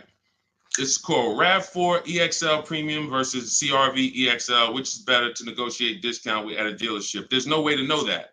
I know you want an easy way to see, which is going to give me the best discount. That's just not how it works. You have to shop the offers, and you have to see what the best offer is. If I'm shopping for a Honda, if I wanted a RAV4 EXL right now, I'm contacting dealers. I'm letting them know what I want. I'm reaching out to multiple dealers. I do it online. If you want to do it online, you can type the number 1 on Instagram or Facebook. I'll send you the discount link for my digital book, Cars from Home. You can use my scripts. All my email scripts, all my templates are in there, and you'll have the blueprint step by step. You can get your copy for 75% off in my TikTok bio or in the YouTube comments. If I was doing it manually, I'm calling and I'm getting multiple offers for this RAV4 EXL from multiple Toyota dealerships. And then I'll see, okay, the best Toyota dealer said they'll take off $4,000 from me. Okay, all right, cool. All right, now let me get the Honda deals done. So it's you don't know what it's going to be. Like give you an idea. This person, Kimberly here on her Maserati, she got a Maserati. She saved $20,000 off the price. I got the comment here. I got her post here that she posted with the details of her deal. $20,000 she saved on the price. She didn't know that she was going to save $20,000 on the Maserati. There's no way to know. You have to shop the offers, and this is why you can't feel for the bottom. You can't hope, I think we're at the bottom. I think this looks like it's good. No, you don't know that. You don't know how. You don't know. You just don't know. I know you're looking for an easy way to do it where you press a button, and it tells you this dealer here, this Honda dealer in Madison, New Jersey, is going to sell the Honda at the lowest price and give all the rebates. That'd be cool. It's not going to happen because no one dealer is going to always be the best anyway, or they'll be out of business. If you beat your competition every single time on every car, you're not making any money. You'll be out of business. So at the particular time you want to shop, the mission is to find the dealer who is going to sell you the car at the lowest price because every one of them is different. So that's what I would do. And if you use my way, you do it quick. When you're using online tools, you can do it quick. Look, Ansley got a car. He said right here, he got his what did Ansley get? He got an Infinity truck. He got a 2024 QX. He said, I started the process Saturday. I accepted the deal Monday. Got the car delivered on Thursday. One weekend. Started the process connecting with dealers on Saturday. Had offers coming in, accepted an offer on Monday. He got a 1% lease deal, $554 a month on a $58,000 vehicle. You can do this on new cars. You can do this on used cars. You have the internet as at your disposal. You just don't know how to use it. And you have you have two departments in car dealers. You have what I call the sales floor. That's who I used to work with, the sales floor. Then you have the internet sales department. The internet sales department is to try not to give you a price and to make people who are trying to shop online get frustrated so they eventually come in. That's the goal of the internet department. And you have to know that the reason why it's hard for you to get quotes online is because you don't know what to give a dealer to get quotes. You don't know, you got to give them your zip code so they can work the tax. You don't know, they need to know what vehicles are in your household. You're getting defensive. Hey, why are they asking me for this? Well, it's because they need this stuff. That's why in my templates, I give you this stuff. They need to know what cars are in your household. They need to know when your deadline is. They need to know what your zip code is. They need to know what credit they should assume. These are the things this is why, Deshone, I tried shopping online, but it was so hard. I know, because you don't know how to do it. And if you admit you don't know how to do it, then we can help. But without unlearning, without saying, you know what, I need to unlearn this stuff that I was taught, you're just going to keep repeating that. So that's why I'm bringing you this and showing you people who are just like you. You have to shop the offers. And once you do that and you learn how to do it in 90 minutes, you'll be like, oh, I can shop any offer I want. Any car I want, I can find out what the best offers are in 90 minutes. But we got to get you there. Go ahead, Dolan. Shoot the next one up, brother. Unique Devo on Instagram. Car payoff 1 year. Should I trade it? 2015 still running. Well, it sounds to me like you want a new car. Look, the cost of replacement is expensive. If you're considering replacing your car, I always say it's always cheaper to keep it. It's always cheaper to keep it. If you can put, do you have a local mechanic? You should. Everyone who has a car, especially an older car, you should have a local mechanic. Why? Because a local mechanic is going to save you 50% off of what a dealership is going to go through. There's some people who religiously go to dealerships every time something on their car goes wrong or breaks. They go to the dealership. Even with engines. Yeah, Deshone, I put a new engine in and paid $10,000. Listen, local mechanics will actually save, they're worth their weight in gold. And so if I can keep my car running, that's what you want to consider. Now, you still owe money on this car. So you shouldn't be buying cars. You should be leasing cars. Because anyone who is replacing their cars while they still have a payoff should be leasing. That's a clear indicator. There's many indicators. I gave you one. If I'm not keeping the car 8 years, I should be shopping for a lease. If you historically replace your cars while they still have loans on them, you should be leasing, because you're paying all the time. You're never getting to what I call the reward stage, which is a paid off car that is not depreciating anymore, that's in your driveway. You can keep it. You can give it to a family member. It's just a dependable vehicle. You pay a little bit every year to keep it running, but you have hundreds of dollars every year that are thousands staying in your household because you don't have a car payment. That's the reward stage. You have to get there. And if you're like Deshone, I don't keep cars that long, then you are overspending and you should be leasing, paying low payments, cents on the dollar. My first lease, I paid $256 a month for it. $256 a month. I had a Pontiac G6, brand new car. I had a friend who was paying $500 a month. Bought a Toyota. Bought it. And that's cool. If I wasn't in the car business and if I didn't have my sales manager at the time say to me, hey, why don't you lease something? I wouldn't have known. I probably would have went and bought something too. But once I saw that, I'm like, wait, I'm paying half the price of my peers. I'm driving a brand new car, and it just kept going. I leased after that, I bought a Pontiac G6. I kept that for 6 years. I didn't know about the 8-year rule at the time. I bought it 6, 7 years. Then I leased a Infiniti Q. I got the G25. It was $325 a month. That was my best offer at the time. That was a $35,000 vehicle. Then I got an Infiniti Q50 when they first came out. That was a $44,000 vehicle. I paid $345 a month. Then I got another I had three Q50s in a row. The next one was $365, and then the highest one went up to $390. I want to say $390. So yeah, $390. I never went over $400 a month. These are $45,000 vehicles. Then I got a Jeep Grand Cherokee 2018, $35,000 vehicle, $330 a month. They're lying to you. Like all of this stuff that they're programming you to, leasing is renting a car. Banks don't buy cars. Pay attention to what I'm saying here. Banks don't want cars on their books. Why don't banks want cars on their books? Because they're depreciating.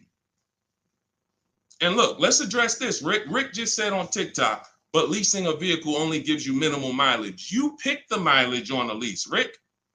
You pick the mileage, brother. Hold on. Turn off this. You pick the mileage. Let's get into some real misconceptions about this whole leasing thing. They give you the mileage. Anytime you've ever heard of somebody going over their mileage, if it wasn't a life change situation, like, I used to live close and then I now live far, it's because they wanted to save $20 a month.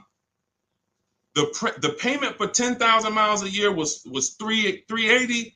The payment for 12,000 miles a year was $405. They said, you know what, give me the $380. And then get ridiculous. If I go over, I'll just buy the car. Horrible. Why would you buy a car that is not meant to be bought? When you look at the price to buy a lease out, it's not meant to be bought. They don't want you to buy it. They want you to give it back to them so that they can sell it as a pre-owned car. So they say, bring this car back in 3 years, have 30,000 miles on it. You can buy it. You go over by 10,000 miles and then you buy it for the same price. It's just horrible. But it goes back to the fact you didn't pick the right mileage. The difference from 12,000 to 15,000 miles a year is $25, $30 a month. So when you're sitting there and saying, shoot, all right, give me the 12,000, knowing you drive 14,000 miles a year, you just ruined your lease experience. Don't blame the lease. Don't blame the lease. We have high mileage drivers getting leases. First dude that I ever saw with a high mileage lease is when I was a manager at Hyundai. He brought his car back, had 75,000 miles on it, like 72. I said, you lease this? He said, yeah, man, I don't buy cars. I don't keep them. I bring them back. I'm in sales. I'm on the road. Man, I pay my payment. I bring them back in 3 years, get me another one. I said, this is interesting. Because the dealerships didn't teach me this. My customers taught me this. My customers' experience taught me these things. I said, whoa, high mileage lease. I saw his payment. This dude was only paying $175 more a month than a normal car payment. $175 more a month, and he gets to drive 25,000 miles a year. But had he bought his car, he'd come in with 10,000, 12,000 negative equity. So, high mileage drivers, if there's high mileage drivers on here, you guys can ask questions specifically about leasing for you, and we'll talk to you. But man, I'm shouting from the hills and showing people proof that you cannot get a good deal if you buy your car, but you should have leased. People out here driving. We're out here driving cars, brand new cars for hundreds a month less than you. Because someone talked you into buying and said, well, but they're renting those cars. Yeah, all right. Okay. All right. I've been renting cars then for the last 20 years of my life, driving brand new cars and keeping a lot of money in my household when other people are putting them into new and used cars. Okay. Yeah, I'll keep renting it. Go ahead, Dolan. Shoot the next one up, brother. Quintel Jameson on YouTube. Can you talk about the best process for turning in a lease and getting a new lease? First thing you want to do is do an equity assessment. Do you have any money you can make on that lease? Step 2 in my book, after we decide whether we're going to buy a lease, you already decided you want a new lease, so you check off step 1. Second step is, do I have equity in my lease? All through the pandemic, we had people selling leases. I helped hundreds of people that I know about sell leases for $7,000 to $10,000 to $12,000. A lot of them you can see in my older videos. They say, yo, man, you helped me make 7 grand. Yo, I sold 2 leases. I made 15 grand. My mother sold her lease. She made 10 grand. I sold my Jeep Grand Cherokee lease. I made $9,000 back then. But that's when all the resale values were high. So so we're not making that much anymore, but there's still an opportunity to have equity. And if you drop off your lease without doing an equity check, then you literally are giving money to the dealer. We have to do it. And here's how you do it. You call your bank, you ask them what your payoff is.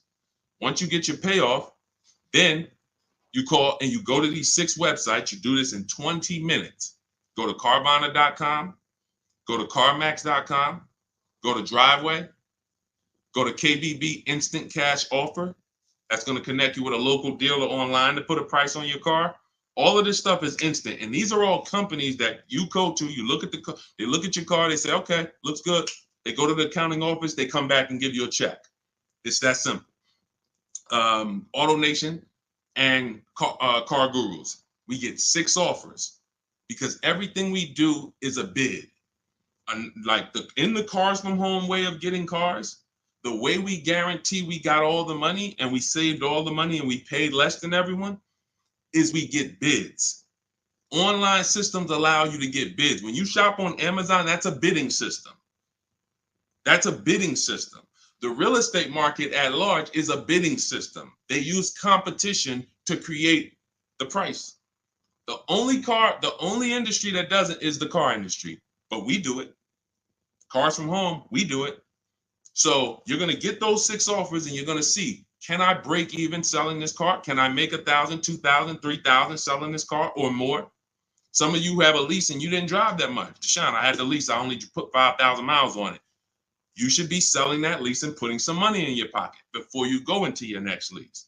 So, I know there's a lot of people on here. You might have didn't know you could sell a lease. Type a question mark if you didn't know that you could sell a lease. Sean, I never even knew I could sell a lease. Type a question mark. Type a question mark. First thing we ever do before we return a lease, because we are not going to depend on a dealer. I see you, Stephen Romero. Thank you for being honest. I see you, Jason Wilson. If you didn't know you could sell a lease, how much does that cost you? How much does that cost you already? I see you, Rick. Shout out to the people being. I see you, Stino. Cat Mom. I see you, Quintel. Yeah. So what we do before I will never return a lease, and we do this about 6 months out before the lease is up. We do this equity assessment. It's the second step in my process. All of this is in my book. If you guys want if you're like, Deshone, I want the blueprint. Give me the step-by-step. That's my new digital book, Cars from Home. Anyone on Instagram, you comment 1, I'll send you the link to get it for 75% off. If you download it immediately, you could be reading it today, using it, getting a car next week. Same thing on Facebook. Type the number 1. I'll DM you a link to get it at 75% off. And if you're on TikTok, go to my TikTok bio. Now, this is only for 30 minutes. This is a welcome offer for my new book. This isn't like, oh, we don't, just 75% off. This is what I do as a welcome offer for everyone to give you an opportunity. You won't pay the normal $97 price for the book.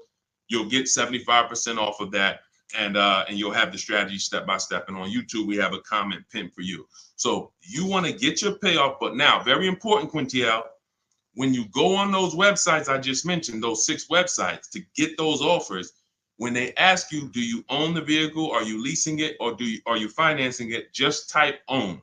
You want to know, what would you pay for the vehicle? When you call your bank, you're going to ask them, do I have a third-party restriction? So you're going to get your payoff. You're going to ask them, do I have a third-party restriction? If they say no, that means you can sell direct to the highest bidder.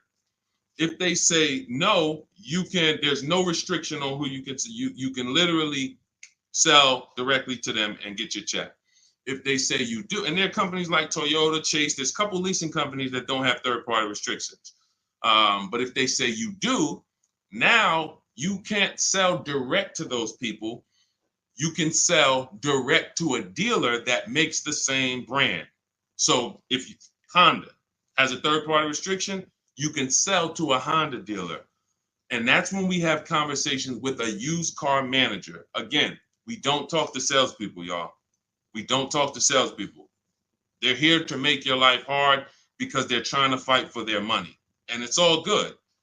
I give you ways to, that's why the book is called Cars from Home, 7 Steps to Saving Time, Money, and Avoiding Dealerships. You need to avoid dealerships. When you're in a battle, a sparring battle with a dealership or a salesman, you're going to lose. It's a psychological war, and they do it 3-4 times a day. You do it 3 times, you do it 1 time every 3 years. So when the way I'm teaching you to do it, I'm never sending you to do battle with these people. So if you have a third-party restriction, we're now calling local dealers asking for the used car manager. We're getting offers from them, and then we're going to sell our car direct to them. And that's how we're going to get our equity out. That's if we have equity. That's the equity assessment process. That's how some of you are like going to pick up, that one strategy alone is going to pick up $2,000-$3,000 for some of you. Everyone doesn't have equity. But if you didn't know about equity, just that one strategy is going to pick up $2,000, $3,000, $4,000 for some of you. And over the course of your lifetime leasing cars, that's going to be worth more than that. Because some of your cars will have equity, and some of them have a lot of equity, and some of them have no equity. But if you don't know about it, every single car that you give back to a dealership, you just gave them $2,000, $3,000, $4,000. And then you wonder why they say, good news, we got this deal done for you. You don't even have to put any money down. Yeah, because they're using the money from your old car. So once you assess your equity, that's when we go into shopping for the new car. We got to see if we have equity first before we think about shopping for our new car. That's step 1. Okay? Do that before anything. All right, Dolan, cue the next one out. See, I'm not going to give her, if y'all notice, I'm not going to give her the whole playbook. Why? Just to confuse her? I'm not going to tell her, oh, once you do this, then go do this, then go do this. And then when you check your car, this is how you do your test drives. And this is how you make sure. And then this is how you, why would I do that? I like step by step. Does that make sense? Type the light bulb emoji if you're on a cell phone. Type the light bulb emoji if that makes sense. Why would I give her what to do at step 5? She hasn't done step 2 yet.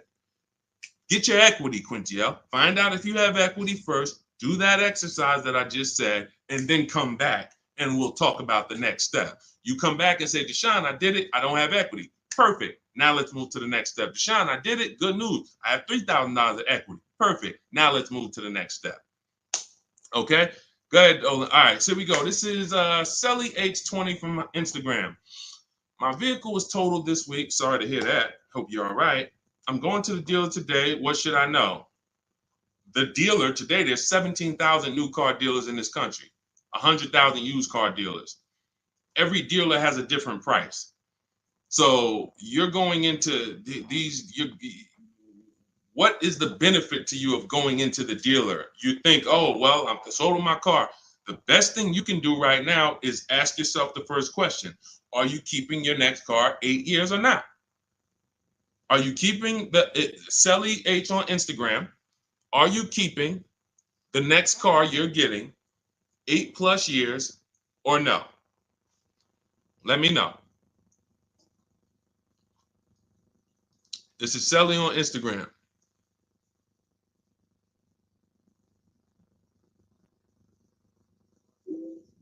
This is the first question.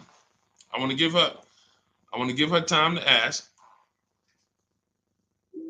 See, car buying, to pay the prices that you want to pay. It's not one step. It's not just give me this one jumbo step. No, it's a series of steps. It's a series of steps. And I think we live in a world right now that has programmed people to think, oh, I'm going to microwave my way to this whole car deal. Put it in the microwave and somehow I'm going to come out and pay less than everyone else. That's not how it works. You try that, you're going to pay more than everyone else, like all of these people out here who 9 out of 10 people going into a car dealership. If I was able to say, hey, how you doing? I see you just got your car. How you doing? My name is Deshone. They call me Deshone the Auto Advisor. You mind if I take a look at your car deal? You mind if I just take a look at your paperwork? Sure. 9 out of 10 people, I would say, all right, let me ask you a question. If I bet you $1,000 right now that in 48 hours I could find a deal way better than this that you just paid for, this contract that has your name on it, this is your monthly payment, this is how much you just gave them. Would you bet me $1,000 I can't find a deal way better than this? Not even close, thousands less than this. Most people are not taking the bet. And that's because they don't have confidence in their car deal. There's nothing else in life that you do this with. There's nothing else. You will never start a business and be like, oh, I started this business. Me and my family put up 50 grand for it, and be like, all right, well, did you do your due diligence? Did you, you would be like, yeah, we got an attorney. We did some consult. We took our time. It was a big decision for us. But a car, same 50,000. I'm going to go into the deal. Oh, and I want to make that deal today. It's programming. That's why I represent the unlearn, relearn brand, because I found when I first started teaching this, if people weren't willing to unlearn, those are the people I couldn't help. But the people who, they text me, unlearning. If you're unlearning, type the letter U, unlearning. This stuff is programming. And so I want you to really get out of that programming and realize that your safety is right at home. If you realize that everything that is going to save you money on your next car is right here in your living room, it's right in your office while you're at work. If you're traveling and you got an internet connection and you're like, man, I can make a deal from the airport. That's what it's about. The place you do not want to be is in the dealership trying to make a deal. There's no leverage there. There's no ability for you to shop competition there. And that's where everyone is overpaying at. Okay, we just talked about, Brandy, how to assess equity. If you're on YouTube, you can jump on it, watch the replay, or on the replay on Facebook. The only place the replay doesn't get posted is TikTok, but on Facebook, Instagram, or YouTube, you can see the replay. We went over how to do the equity assessment, how to call your bank, how to go on the websites, what to put on the websites to see if you have equity in 20 minutes. It literally takes 20 minutes to get those 6 offers. Go ahead, Dolan, shoot the next one up.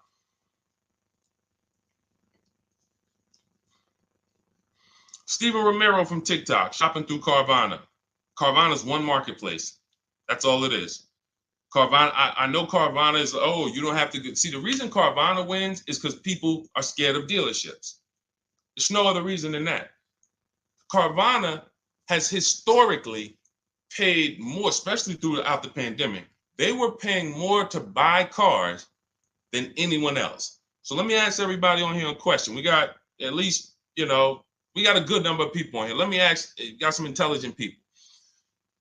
If you are paying more than anyone to buy cars, when you sell those cars, are you going to be higher or lower than anyone? If you're paying more than everyone, you're paying more than dealerships to buy cars. Everyone was selling their cars to Carvana, selling their cars to CarMax.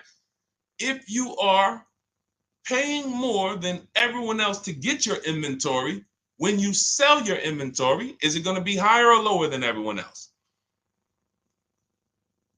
Exactly. Higher. Exactly.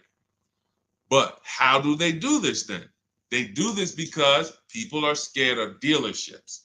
So they would pay more just to be able to say, thank God I didn't have to go to a dealership. Man, I saw my car come down that vending machine, and then I saw that car pull up to my house on the Carvana flatbed, and you just overpaid $5,000 for that car.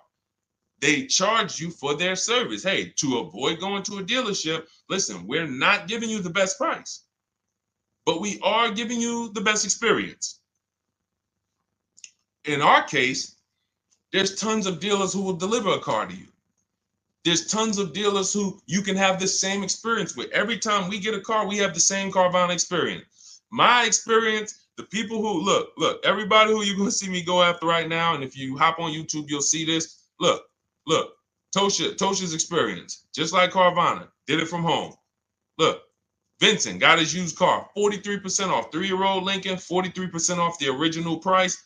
Got it on, got it from home.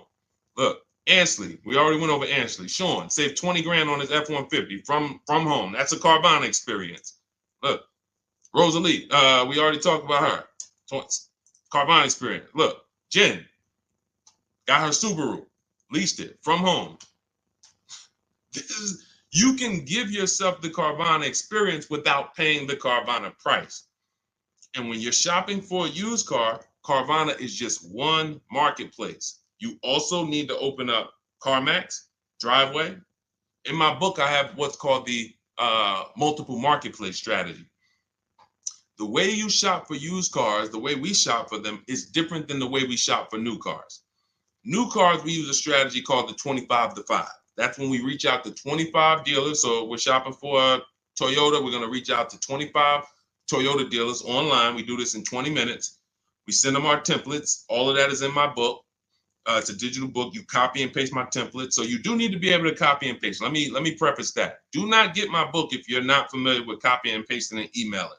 I got to preface that. I know people, Deshone, isn't everybody good with that now? No, everyone's not good with that. I've been doing this for 3 years now. I know everyone is not able to copy and paste and just send emails. You know, everyone, that's just, so I have to preface that. But that's how we reach out to new car dealers. We're going to reach out to them for leases and for new cars online using scripts, and we're going to get 5 offers with the scripts. With used cars, it's totally different. We're not reaching out to 25 dealers. Every dealer has their inventory on a marketplace. If they don't have their inventory on a marketplace, do not shop for it. Don't talk to them about it. If they don't have that inventory in a place where it's in a competitive environment, I don't want to talk about it. Who saw the video when I was in the car dealership and I said,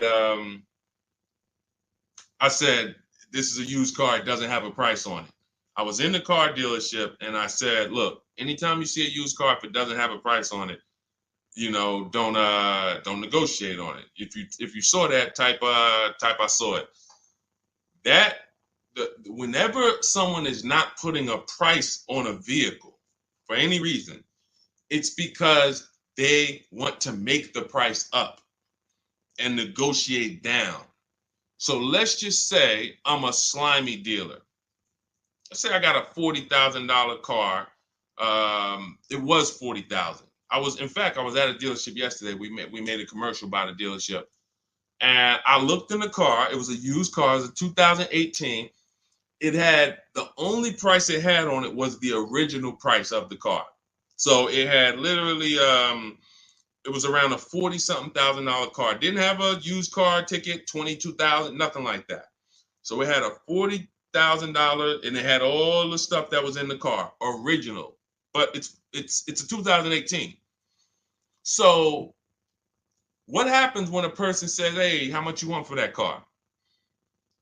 And there's no internet that they're comparing that to. They're going right on there and just saying, okay, that person has a great opportunity to make up a price and say, well, you know, we're asking $24,000 for it, but you know, our asking price is $24,000. Oh man, that sounds a little high though. You know, it's 2018. You know, you can't do no better than that. You know, I mean, what you have in mind? You know, I'm trying to be around 20. You know, I'm thinking closer to 20. Then I don't know if I could get to 20. I might be able to to see if maybe we could like split it, go up the middle, you know, between, you know, like around 22, something like that. Why don't we take the car for a ride?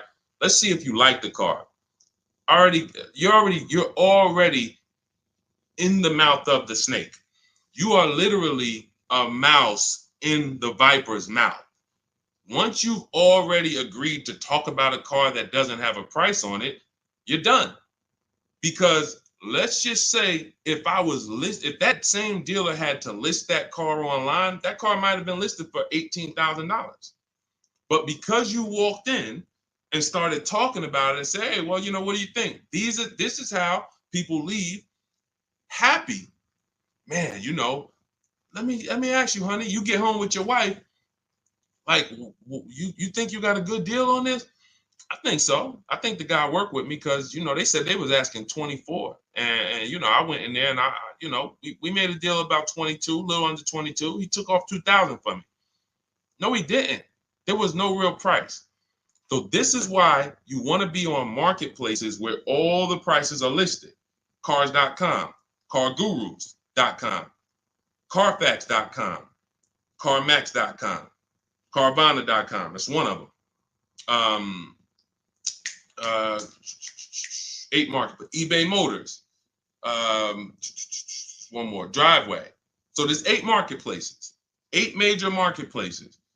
And you want to sit back and shop for your car like you be shopping for a TV on Amazon. And you'll realize once you start doing this, you'll see The same car that was at my neighborhood dealer that I liked, there's 50 of them within 100 miles of me. There's 50 of them.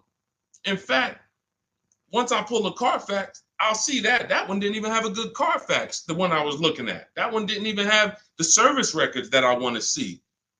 These are the things, this is why shopping marketplaces make sense. You want to shop, I talk about this all the time. It's called my multiple marketplace strategy. I made videos about it. I've been posting about this since I came to social media. Marketplaces. And again, the only people who are going to win with this are people that's locked in. People who are serious about saving their money, who take car buying serious. Everybody who like Deshone, this sounds harder. What, you want to go in the dealership and just go ahead and let them just work you a deal? God bless you. This is not for everybody. I know this. This is for the people who like Deshone. I want to make sure, and it's easy. All the people who you see me showing you, Jared, all of these people that's posting their cars, Teddy, if you're on YouTube, you can see this stuff. These people are never going back to the old way of shopping. We are never going back because this is so much easier. And once you get it and be like, man, shopping online is a million times easier. I don't have the anxiety and there's nobody pressuring me. Oh, all of these people are competing, sending me emails. Hey, can we do this? Hey, what if I get to this? What if I get to... They're never going back. And that's the world I want you to come to. I want you to unlearn that old world, come over to the new world. Go ahead, Dola, shoot the next one up. I think we hammered that point home because we get that question probably every day. Carvana, something about almost every stream, somebody said, hey, what about Carvana? It's one marketplace. And they're 99% of the time, Carvana is going to be the highest price for any car you're looking for. 99%, not 100, not 100. 99%. RL, looking to finance a Toyota 2025 Camry. Should I purchase the extended warranty? It's a great question. RL said he's looking to purchase a 2025 Camry. Should he purchase the extended warranty? So a warranty is a risk product. It's risk assessment. I might buy something and I don't use it. The key to understanding if you should get a warranty is to ask yourself, how expensive is it to fix this car? And does this car have a high likelihood of things going wrong? Give you an example, a Toyota, Honda, as long as you get a good one, and in his case, he's purchasing a new one, they have a history of inexpensive maintenance, and they have a history of things not going wrong. I wouldn't get a Toyota extended warranty. Why? Because the $1,800 or $1,500 or $2,000 I'm going to pay, I have to get that money back and then some to make it work, to make it worth it. That means $3,000 of things need to break on that Toyota for that warranty to have made sense for me to get. Now, on the other hand, when I work with Mercedes, some of you know I worked with Mercedes for 5 years. Every time I would have a client who was getting a Mercedes, I would ask them, how many years you keeping the car? If they said they were keeping it a long time and they weren't going to lease, then I would tell them after we made the deal, buy as much warranty as you can afford. That was and some of my clients in New Jersey, they can attest to that. That was I was very unapologetic about it. Buy as much warranty as you can afford. Because when something breaks on a Mercedes-Benz, nothing is less than 4 digits. There is no, oh, this broke. It's only going to cost us $400 to fix. Nope. So the price of the extended warranty on a Mercedes-Benz or a BMW or a Porsche or anything that has a high, and I have this, we handle this in my book in step 6. This is in the paperwork and protection step. Everything is accounted for. So everything on this stream I'm teaching is out of my book. It's everything. So when we're looking at, and where does this vehicle rank in terms of repair costs? Is it on the higher side? If so, the warranty makes more sense to get. If it's on the lower side, warranty makes very little financial sense to get. And that's how we gauge getting extended warranty. It's a risk assessment. All right, good question though. Very good question. All right, go ahead, Dolan. Shoot the next one up. Too Cool 09 from TikTok. Should I buy or lease a vehicle through my LLC or through myself, or does it matter? This sounds like you don't have a business where the actual car is being used. If you, a realtor, for an example, and could y'all double tap, keep double tapping the screen, keep running those likes up. I appreciate y'all on TikTok. Every time y'all double tap the screen, y'all run the likes up and keep them moving. TikTok continues to tell people about the broadcast. And shout out to the sharers. I appreciate you. Matter of fact, I got to jump off of here because what I'm going to do is, no, I'm not going to jump off now, but I have to do something. Somebody who shared yesterday, I got to go to my DM and I got to send her, I'm literally just talking notes to myself. Okay, so big talk about buying in LLCs lately. Big talks. You know, you see videos about it, get caught through your LLC. There's going to be tons of people audited who had cars in their LLC, writing certain things off and are not using the car for business. It's going to be very, very bad. It's coming because the IRS may come later, but they come. When they see, okay, we see people getting all these cars, they know the social media videos and people just putting cars in the LLC. If you are a realtor, for an example, when I was with the dealerships, I dealt with a lot of realtors. Came in, put cars in the LLCs. Why? Because they're on the road. They're using the car for business. They're writing off certain things, be it the maintenance, be it the repairs, or they're writing these things off. Why? Because it's actually business being done with the car.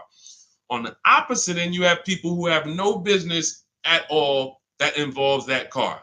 They're not traveling with that car to clients' houses. They're not doing it, but they want to buy the car and they want to write off tons of stuff or have some type of tax advantage. And now, I'm not a CPA, I'm not an accountant, I'm not giving you tax advice. I would just tell you that if your business does not involve a car or travel, I'm not going to ever tell you to put a car in an LLC name. Now, you talk to your accountant about that, talk to who does your taxes, but that's really the basis of if I should get a car in my LLC or not. Does my business do business with a car? That's it. And after that, you decide, how long am I going to keep the car? Then it goes back to the most important question. How many years am I going to keep the car? 8 or more, I'm going to buy. Less than 8, I'm going to lease. That's it. That's it. A lot of audits are coming. I'm telling you. You see the PPP loans, it took a while, but people are going to jail now. It's going to be the same way with these cars. People are not going to be able to pay some of these people getting Range Rovers.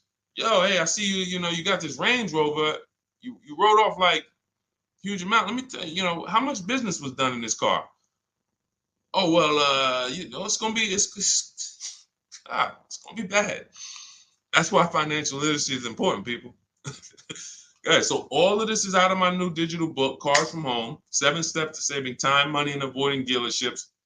I can sit here all day for the next 2-3 hours talking about the strategies we use, the process we use, the system I created to help all of these people that I've been talking about in the broadcast save this money. You can see these deals, and some of you are going to go and you'll see, wow, I got that same car.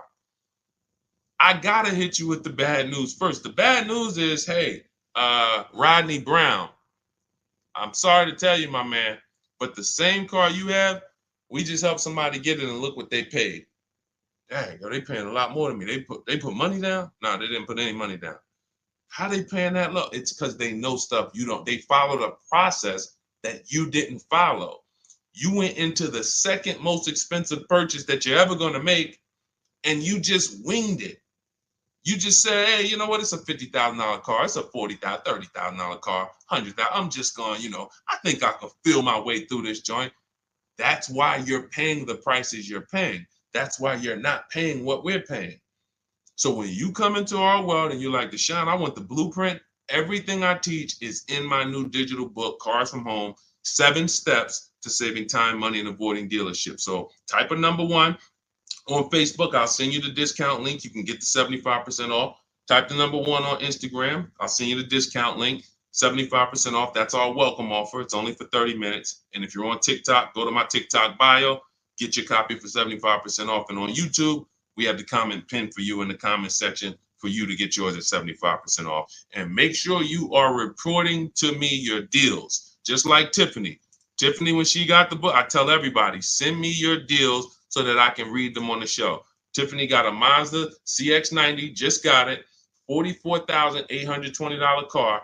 From home, she said, I believe we got a great deal from what we learned in the book. Look, from home, $6,530.78 discount. Never left the house.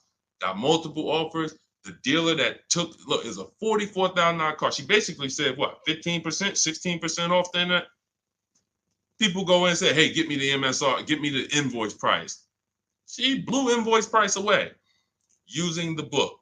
Get your copy. It'll be in your inbox now. Make sure as soon as you purchase, you screenshot the thank you page. I tell you, you'll see it big. Screenshot this page. Why? There's a support email on there just in case for any reason you don't get the book. It's usually because you type a letter wrong in your email. You're typing fast. You can reach out to my support team to make sure that you get your book. I want you reading it now. I want you using it now so that you can be like Ansley. He said, look, I started the process on, I started the process on Saturday. I accepted the deal Monday. Doesn't take long. Doesn't take long. You can literally be signing a below market deal in 3 days using the strategies. These are not meant to, this isn't going to school. You know, I spend a lot of time in these videos warning you what not to do. In my book, I'm not warning you what not to do. I'm telling you what to do. Do this, do this. Now, all right, you did that. Great. Now do this. Oh, great. Now you did. Now do this. And before you know it, great. Congratulations. Let's get ready for delivery. That's how the book is laid out. All right, so we're gonna jump off. We've been on here for a little over an hour. I know it's early. You'll be able to watch this throughout the broadcast. You know, I can't really answer. Look, I could give y'all BS answers, and I can get through 100 questions. If I give you BS answers, I can zip through 100 questions in 1 hour. Do Lexus give good deals? Well, sometimes got to shop around. Next question. Is there any negotiation on leases as far as monthly payments without putting money down? Absolutely. We get our deals with no money down. That's how we submit our offers. You get at least 5 offers and you'll find out what the best deal is. Absolutely negotiate. Next question. I could do that. Is that what y'all want? Let me know. What I do is if someone asks me a question, I go deep on the answer because this is car buying. This is not, this isn't, hey, I'm going to get a little, you know, I'm about to spend $100, you know, what's your opinion on this, Deshone? You know? So I think from what I know about people, I think you guys appreciate Deshone. Break it down for me. Break it down for me. And if you want more, if you want all the answers, get your copy of Cars from Home and you'll have all the answers. But I like to be thorough. And I can't because all I care about is the result. I don't care about I care about people writing me, Deshone, check this out. Look at my deal. Look at what I just pulled away. I want you writing me, emailing me, proud of your deal. I don't want you running into me one day if you're ever around New Jersey, New York. Hey, Deshone, hey, what's going on, man? Hey, man, I follow you. Oh, man, I used your stuff, bro, man. Oh, cool, man. How'd you do? Yeah, I think I did all right. No, you didn't. No, you didn't. Because everyone that learns from me, oh, man, I have people run up to me. I never shopped like this before. I had all of these dealers, and then the lowest dealer took off all this money. That's the one I went with. That's a person that I know. Congratulations. Great job. You listened. You trusted the process. I care about the result. And that's all I want. I want you to enjoy car shopping. I want you, it's 50, 100 grand, 5, 6 figures of your money. You deserve to enjoy it, and you deserve to pay less than everyone else is paying. That's what I'm here to do. So I'll see everybody who has the book. I'll see you inside. Use it. You'll see I link to a couple videos in there. You'll see it's some surprises in there. That's not a traditional book. There's links to videos. I got links to scripts in there. You'll see. You'll see why it's a digital book. And it's a one-time purchase. Anytime something gets updated, like Vroom went out of business a couple months ago, they used to be in our strategies. They were in our marketplaces when we shop for used cars. Vroom was on that list. And they were in the when we do our equity assessment, Vroom was on the buyers list. If I had mailed out a book, if y'all were buying a physical book for for these strategies, that means now I got to make another book, and then I got to say, all right, guys, well, this is edition 2. That was edition 1. Vroom's out of business. Next thing you know, you're getting edition 40, and you're like, dang, every time a new website comes out, because we do online, dang, I got to buy another book. Nope. With Cars from Home, what we did, soon as Vroom went out of business, I went in, I updated the master file, uploaded it, all the thousands of people that have the book, and about 9,000 people have the book right now. So this is, you can go on Goodreads, you could type in the Cars from Home book online, you'll see, oh shoot, this book is out there. It's already 5-star rated. So this is what it's about. Results. Grab your copy in my Instagram bio or my Facebook bio, or everybody that types the number 1 on Facebook, I'll DM you the link exactly to get this discounted price. Everyone on TikTok, you go to my TikTok bio, click that website, and get your 75% off. And then on YouTube, we have it pinned in the comments. So use this stuff, win with it, write me with your deals, y'all. Stop overpaying. You don't want to be like these people out here. You don't. They're getting hammered right now. They think there's no deal. Oh, when is the market going to get better? It's never going to get better for them. It's never. They're going to keep doing the same thing. And it's sad, but that's not what we're here to talk about. Let's get you to paying less than everyone else. All right. So I'm gonna jump off, y'all. Have a great day. We'll be back for another stream, sometime next week. I'll see you soon.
Just hit that. Just take us live. All right, we're about to talk some serious car questions and answers. I want you to ask any question you can think of concerning car shopping so that we can dig deep into it. It looks like Facebook we continue to have trouble with, and I think it's because we already have a stream going there. See if you can get out of that stream, Dolan, if you can cancel that stream so that we can get on the Facebook. But I want you guys to start asking your questions. And Dolan, bring the first question in so we could get the show on the road. And then what we'll do is we can check the back end and try to delete the broadcast from Facebook so that we can get on Facebook. Okay, this is Sam from TikTok. So there's a car for $7,000. I want to sell my car worth $12,000. Can you explain that? Well, who are you selling your car to? If you say it's worth $12,000, then all right. We only get offers to find out what our car is worth. We don't use algorithm sites because that's worthless. An algorithm site is a site like Kelly's Blue Book. You punch in your year, make, model, and in 3 seconds it tells you your vehicle's worth $12,000. Right now, we have companies that bid against each other. And what you want to do is you want to go on your computer, go to CarMax.com, go to Driveway.com, go to Carvana.com, go to AutoNation.com, go to Kelly's Blue Book Instant Cash Offer.com, and go to Car Gurus. All of them will connect you to somebody or some major buyer who pays cash for cars immediately. Literally, quick inspection, drop your check, and you're on to you literally, it's that simple. We are no longer at the mercy of private owners who are going to come by and look at our car and no one buy it and talk us down. There are extremely competitive buyers in the market that I've been telling people about since 2021 when we were cashing out. I was big on telling you guys during 2021 to 2023, during that whole pandemic run, cash out now, because the values of those vehicles will never see them again. So there are some people who cashed out, but that was also the beginning of showing people that you can sell to what is called institutional car buyers. And that is what stopped people from trading their cars. There are people who have learned from me, and maybe other people have mentioned this, that will never trade a car again because you're not getting the money that it's worth. So you go to those 6 companies, Sam, it should take you no more than 20 minutes. They're going to give you their best cash offers. And then you can sell to them and you can go buy something else. But what I want you to get in the habit of doing, everybody, is separating your transactions. What does that mean? Who you sell your car to is different than who you buy a car from. And you need to maximize each transaction. And you're never going to do that mixing all your transactions together, which is what most people do. They go into a dealer and they say, hey, I want to buy a car from you, and I want to trade my car into you, and I need a loan. 3 transactions. We don't do that. We separate them and we bid each one out using online tools. And that's how we get the prices we get. And that's how we pay less than everyone else. Okay. So the biggest thing, first thing, is go to those 6 websites: CarMax, Driveway, Carvana, KBB, Instant Cash Offer, AutoNation. And all of you who want to find out what your car is really worth, you go to these 6 websites, get your 6 offers, and then you'll find out what your car is really worth. We do not depend on any dealer to tell us what our car is worth at all. Okay? Shoot the next question up, Dolan. And you guys can continue to type your questions. We're bringing them in from all platforms. This is Terrell Taylor. By the way, everything that I'm talking to you guys about is out of my new digital book. It's called Cars from Home: 7 Steps to Saving Time, Money, and Avoiding Dealerships. Some of you may have it. If you have it, shout out to those who have it, and shout out to those who've used it to actually pay less than everyone else. And make sure I want you to be like Tiffany. Send me your deals. Send me your deals. When you get your cars, I want you to actually send me the results. Look, this is, oh no, that's not Tiffany. That's someone else who used the book. Look, used the book, got $175 a month less than her first quotes before she used the book. So send me, but you can get a copy of this book immediately for 75% off. It's normally $97. Go to my TikTok bio. You won't leave the broadcast, and you can have the entire blueprint. If you don't want to try to remember everything I'll be teaching you over the next hour, you can have the blueprint. You won't pay the $75. You'll get the 75% off. And we also have a comment pinned in the comment section for you guys on YouTube and on Facebook and on Instagram. You go to my bio. So anyway, go get it, because it's only for 30 minutes. After the timer goes off, it's $97. It's still worth every penny. You can Google it. 5-star book. You can see all the people who rated it, all the people who's using it. This isn't a test to do, but I want you to get it at 75% off. It's better to pay $24 than $97. Okay, Terrell Taylor. So you said, Terrell Taylor on YouTube said, I have $35,000 to $40,000 to buy a truck with. Should I buy a used or a late model new, 2022 to 24? So whenever we're considering a late model used car, this is a model like Terrell said, that is 1 to 2 years old. Let me tell you why I don't like shopping for those first. I like to shop for a new price first. Whenever you are buying 1 or 2 year old used vehicles, you have to realize something. How do dealers get used cars? Trade, or they get them off lease, they buy them. When you have not waited 3 years, you're not going to see a lot of used vehicles in that option, because most people don't buy a vehicle and then trade it in 2 years. So you're not going to see a lot of 1 and 2 year old used vehicles. I don't like that, because when there's not a lot of a vehicle, the people who have that vehicle get to set very high prices that we have nothing to compare it to. And that's a recipe for losing and overpaying. I've had people come to me who are looking like you, and what I say is, I say, okay, shop for a new one first. I'm gonna tell you why. When you shop for a new one first, you get to see what the market value is. So take Sean. I'm showing Sean. Some of you have seen Sean. He got an F-150 Lightning XLT, $73,000 vehicle. Using what we teach in getting bids from home, using the cars from home system, he saved $21,000 on a new one. That was his best offer. He got multiple offers because we always get at least 5. So his best offer, he saves $21,000. If he had gone to look for a 1 or 2 year old one of this, he would have never known that the new ones he can save $20,000 off of if he shops right. Now, some vehicles, it might be $7,000 off, $10,000 off, $5,000 off. The point is, until you know what the new market is for a vehicle, you can't shop a 1 or 2 year old one. Because what happens if you shop a 1 year old version of what Sean got, and he goes and he pays, he pays 65 for it because he thinks, or let's say 60. Let's say 60. A brand new one, 73. Someone else is charging 60. All right, it's 2 years old. Let me get that one. Not 15 grand off. Problem is, he just overpaid for a vehicle because he could have got a new one for less than he got that 1 or 2 year old one.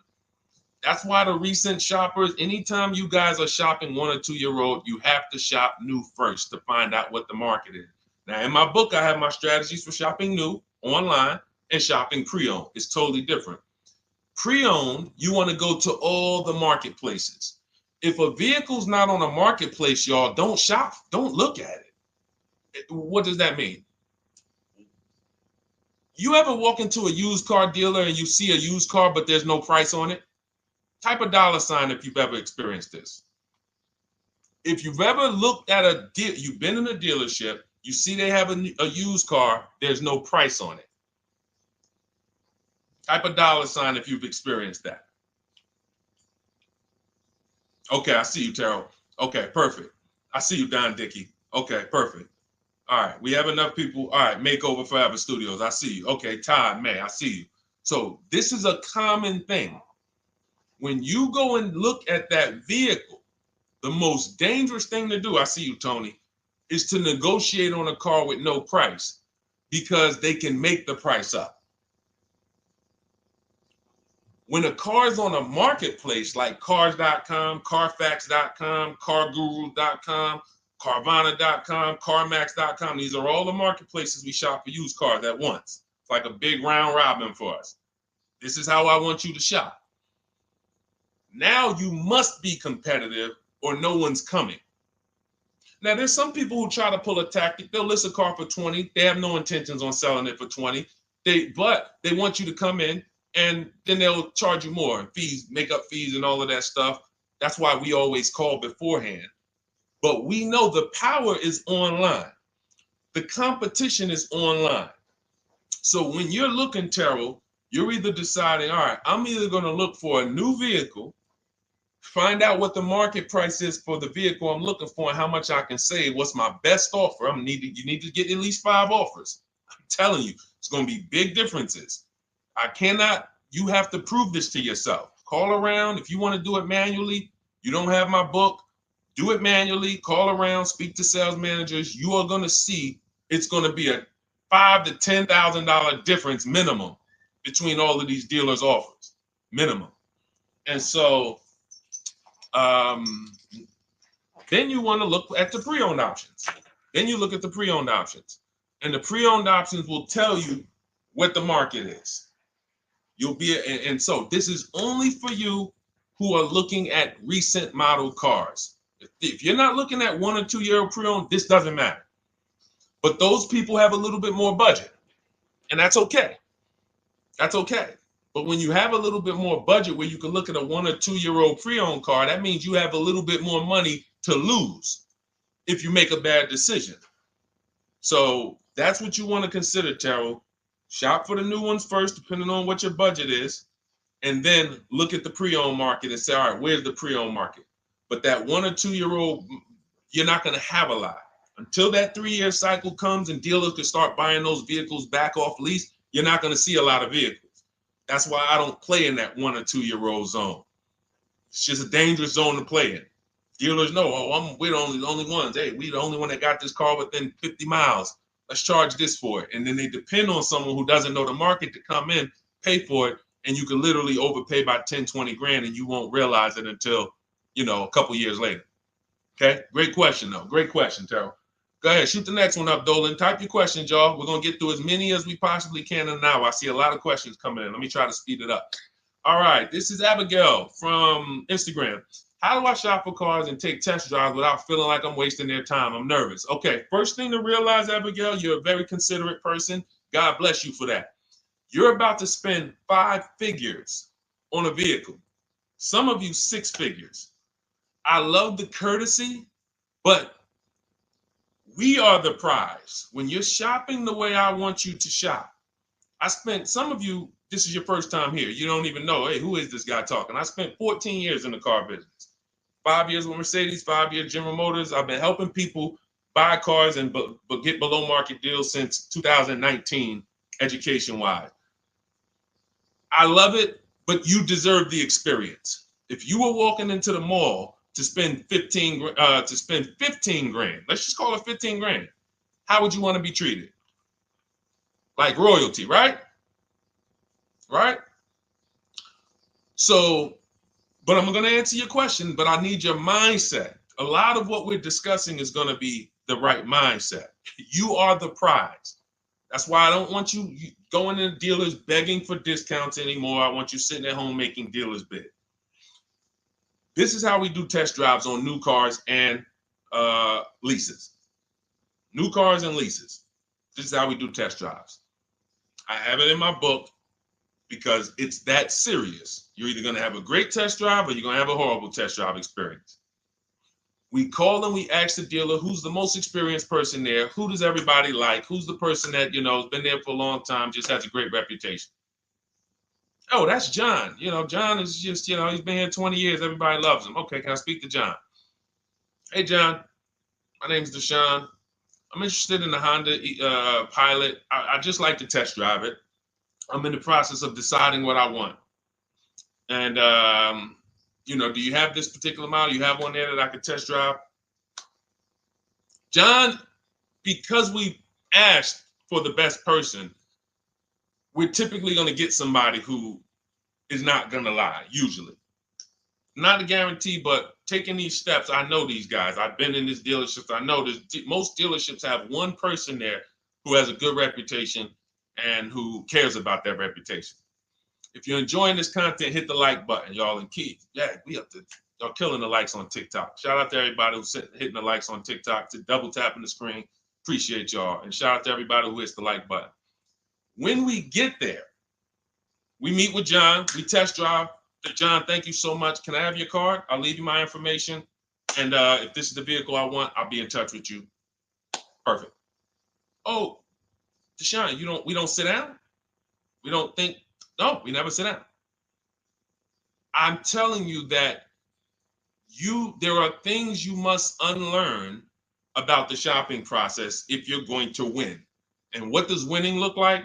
Getting the most money off in the least amount of time. There's no leverage that you have when you sit down and try to negotiate with a car salesman.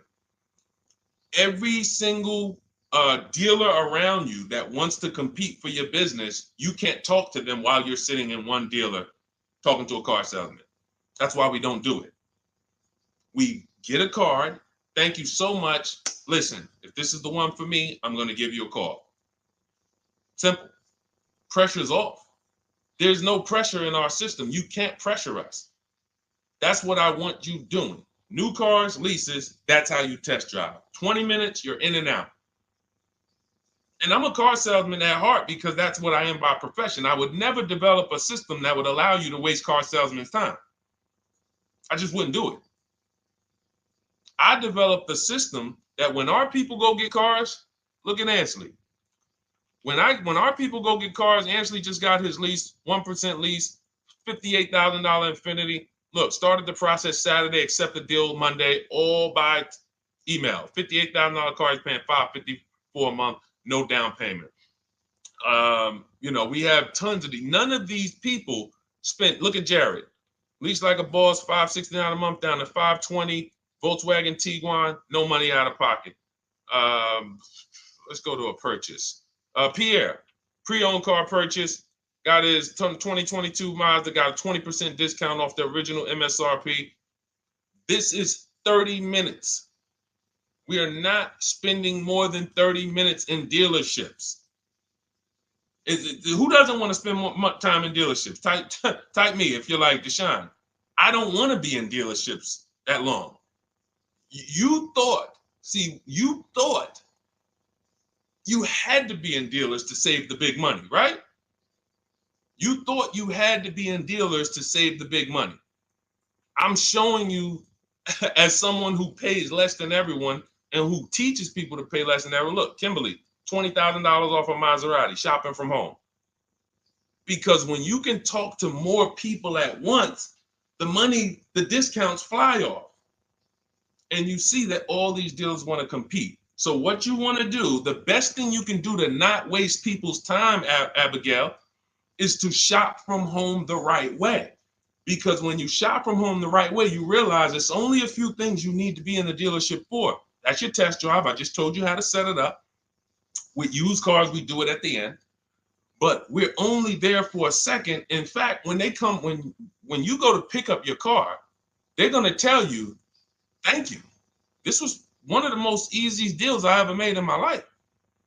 Because you came in, you emailed us, you knew what you wanted, you gave us the information we needed, we made you an offer, you knew what you were decisive. We have all these scripts. By the way, in my book, I have all the email scripts. You don't have to even think about what you're going to say. It's literally copy and paste, copy and paste, copy and paste, copy and paste when we're shopping for new cars and leases. With used cars, before I go to the next question, I want to hit on the used car process. Used cars, we must test drive at the end. We can't test drive used cars over here and then go and buy another used car over here. So what we do when we narrow our choices down on all these marketplaces to our top 5 favorite vehicles, we need to verify that there's no bogus fees. When I was shopping for my Infinity truck, I narrowed it down to 4 vehicles. But I'm going to tell you something that's the most. Who's bought a used car in their life? Type the letter U. I need you guys to program what I'm about to say into your brain cells for the rest of your life. Type the letter U if you bought a used car or if you plan on buying a used car one day. Type the letter U. All right. I see you, Michael. Don Dickey. Okay. Terrell. I see you, Blizzy. Tony. Okay. Lori. I see you. Victoria. Anybody who plans on this. Let me tell you how. Okay, let me tell you how. All right. See, when I'm about to reveal big stuff, I got to kind of see how I want to say it.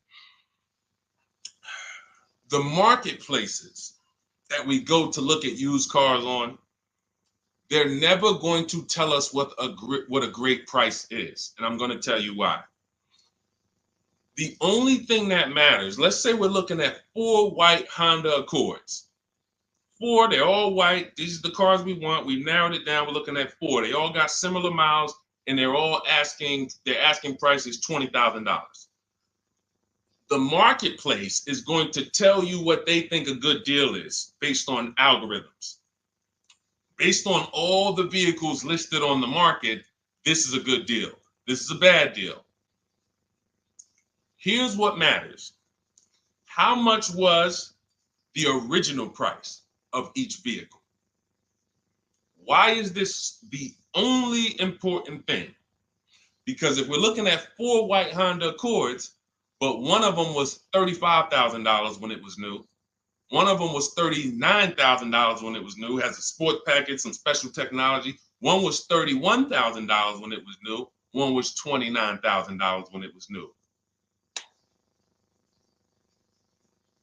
What's the best value? What's the best value? You see how we clearly just went from, wow, all of these vehicles look the same, similar price, similar asking price. But once we found out, wait a minute, this one right here was $38,000 new. This one here has the cameras in it all around and the self-driving package, and it has the same asking price, or it's maybe $1,000 more. This is what I call the true value discount. The true value discount. And let me tell you why the marketplaces will never tell you this. Because if they advertise the true value discount, someone has to be at the bottom. In other words, when you're looking at Honda Accords, if you could go right to the true value, who's giving me the biggest discount off the original MSRP? That means the car at the bottom, they might be giving you no discount off the MSRP. We saw that during the pandemic. It was people selling, who remembers people selling Toyota Camrys, 3-year-old Toyota Camrys, for the same price as they were when they were new? There was some deal, everyone wasn't. I know a couple dealers, I know a couple general managers who run dealerships who are ethical. And they said, look, I don't care what the market does. I can't sell a used vehicle for the same price it was when it was new. I'm not doing that. Because when that customer comes back in 3 years to deal with me, I'm going to have to help them again. And if I bury them in their car, then I'm not going to be able to help them. But there were plenty of people who was. The true value discount is all that matters, which means we have to know what the car was new. We have to find the Maroni label. We have to go on the Carfax. We have to go to where the window sticker is and get the original price. And then we'll clearly see, oh, that's the best used car. And no one else shops like that. No one else shops like that. If y'all get that, type dollar signs. If you get that, what I just said, type dollar signs. That is what is important, not what they tell you is a good deal. So going back to me, when I got my Infiniti truck, 4 vehicles, all in a similar price range, all white. They were between $1,800 difference from each other, similar miles. But once I found out that one was 46,000 new, one was 48,000 new, one was 52,000, and the one I ended up getting was 54,000. That separated it. The one that was 54,000 new, they were giving me a 42% discount asking price. These are things that help you cut through the mess, the smoke and mirrors of the car business. In order for you to win and pay less than everyone else, you have to cut through the smoke and mirrors. That's what I'm great at showing you because I was in the business.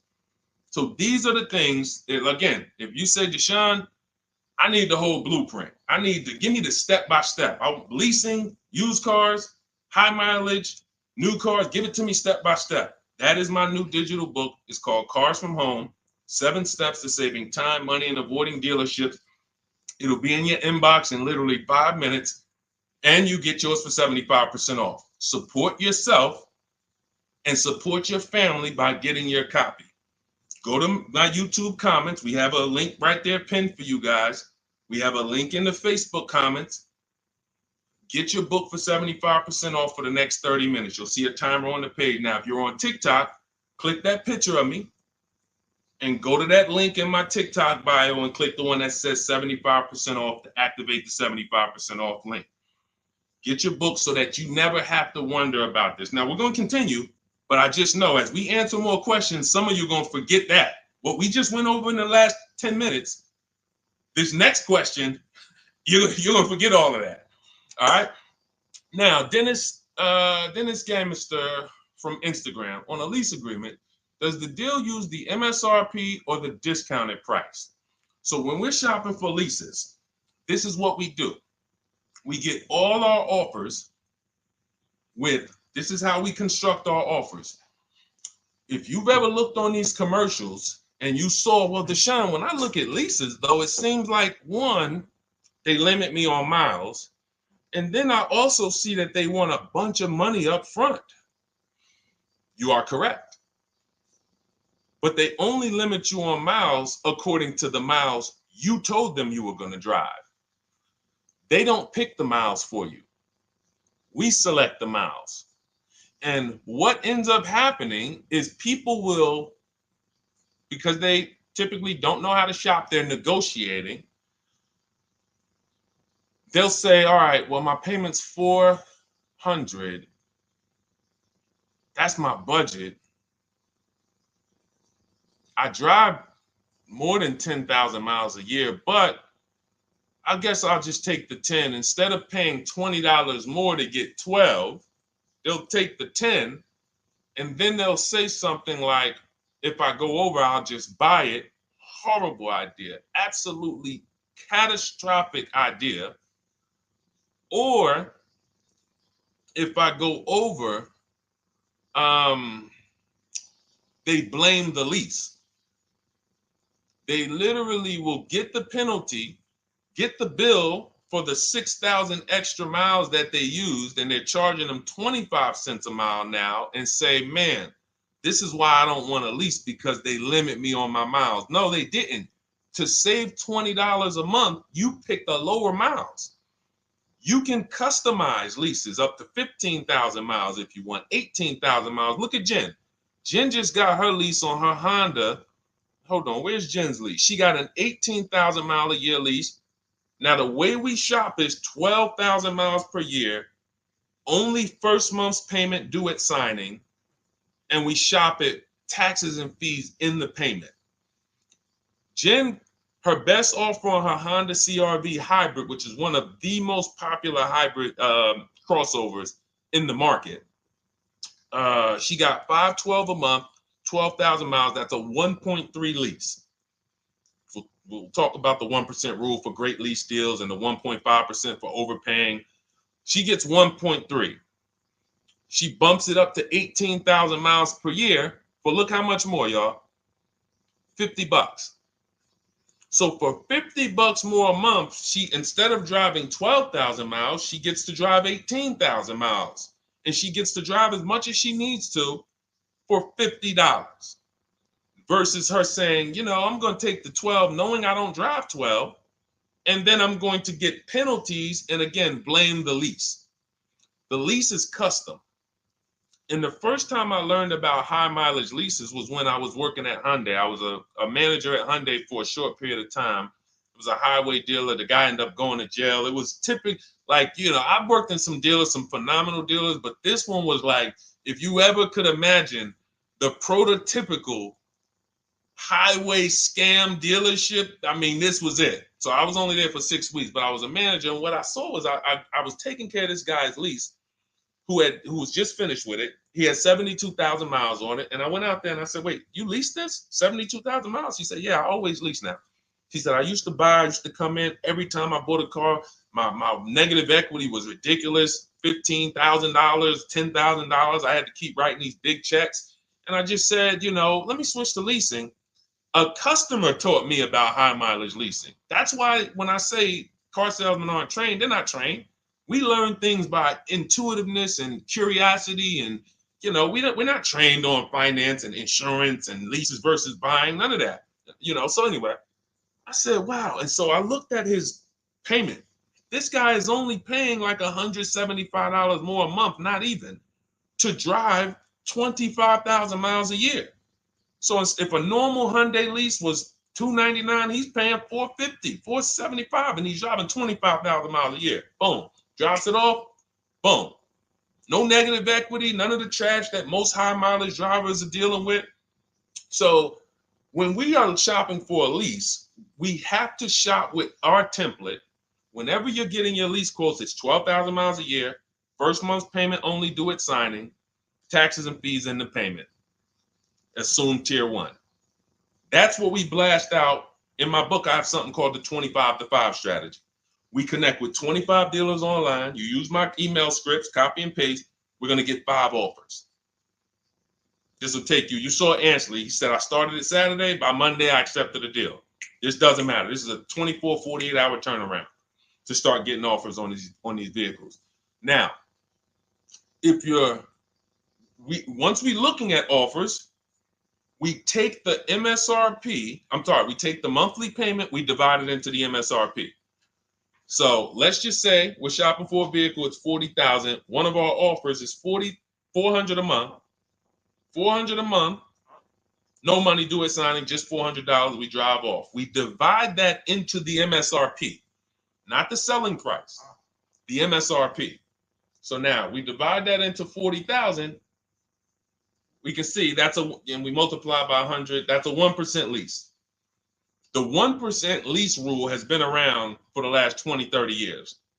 If you could lease a vehicle and the offers is under 1% of the MSRP, it's a steal, great value. Because a $40,000 vehicle with no money down to buy would cost probably $800 a month on a 5-year loan. So it's incredible value. It's a steal. You don't have to worry, am I overpaying? Nowhere near. You're still in the vehicle. And we have some people who shop from home using the car. If you're Deshone, do those deals really exist? If you're on YouTube or Facebook, you can see right now, look, Greg got a 1% lease on his Kia EV6 Win, $527 a month, $56,000 vehicle. Look, Zafrina, $579 a month, $65,000 vehicle. Ansley, you saw Ansley's Infinity. Rosalie's Infinity truck. Right here. Look, it's paying $592 a month, $59,000 vehicle. 1% lease deals are out here when you know how to shop. Now, that's a steal.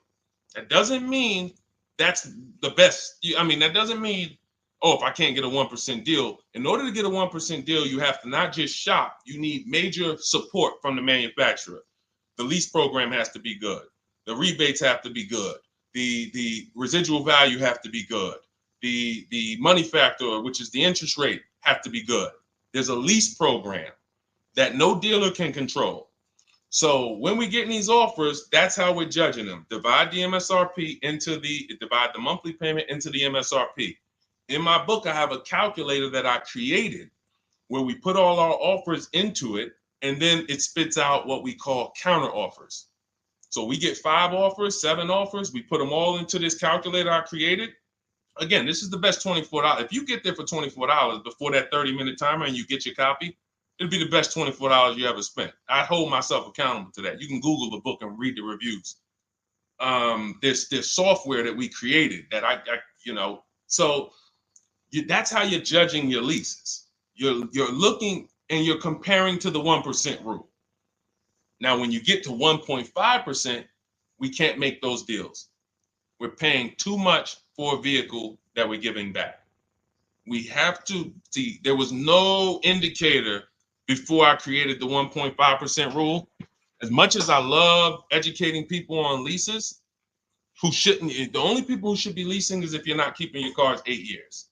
All of you long-term people who are like, you keep your cars more than 8 years, don't think about leasing at all. You should be shopping for below market purchases.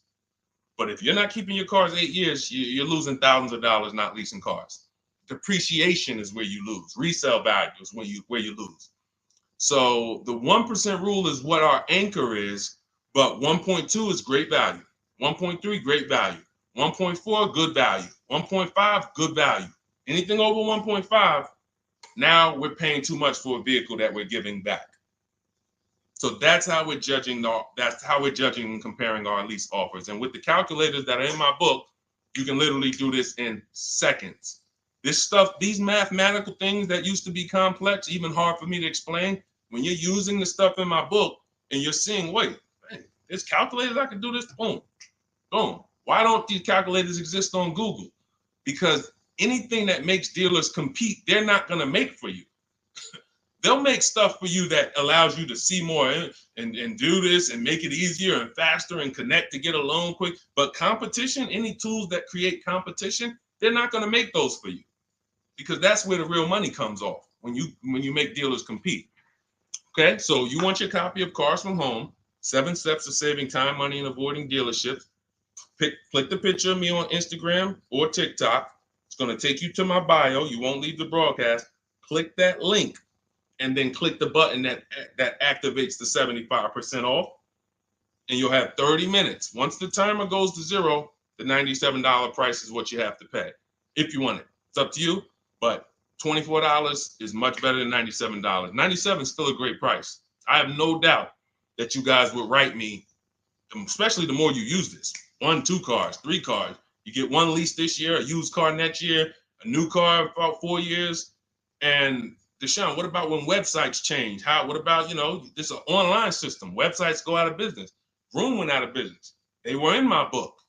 We used to get bids from them. to sell cars to them. When we were shopping for used cars, they were in my multiple marketplace strategy. They went out of business. I went right into the master file, updated the 9,000 people that had a book. It was probably like 2,000, 3,000 at that particular time. And the next time people opened the book file, there was no room. That's why the book is digital. That's one of the reasons. You'll see the other reasons is I have scripts that I link you to. I have PDFs I link you to, videos I link you to. I couldn't do this with a real physical book. So again, in the YouTube comments, in the Facebook comments, we have a link for you guys to get your book at 75% off for 30 minutes and use it. All right, Dolan, shoot the next one then, brother. Let's go. How old of a used car should a person buy? That's based on budget. I like to start with when we open those marketplaces, Tony, you want to start with the most recent cars. The first thing you're doing when you open up the marketplaces, y'all, first of all, we're creating accounts. Out of all those marketplaces I named, 6 or 7 of them, we use 8.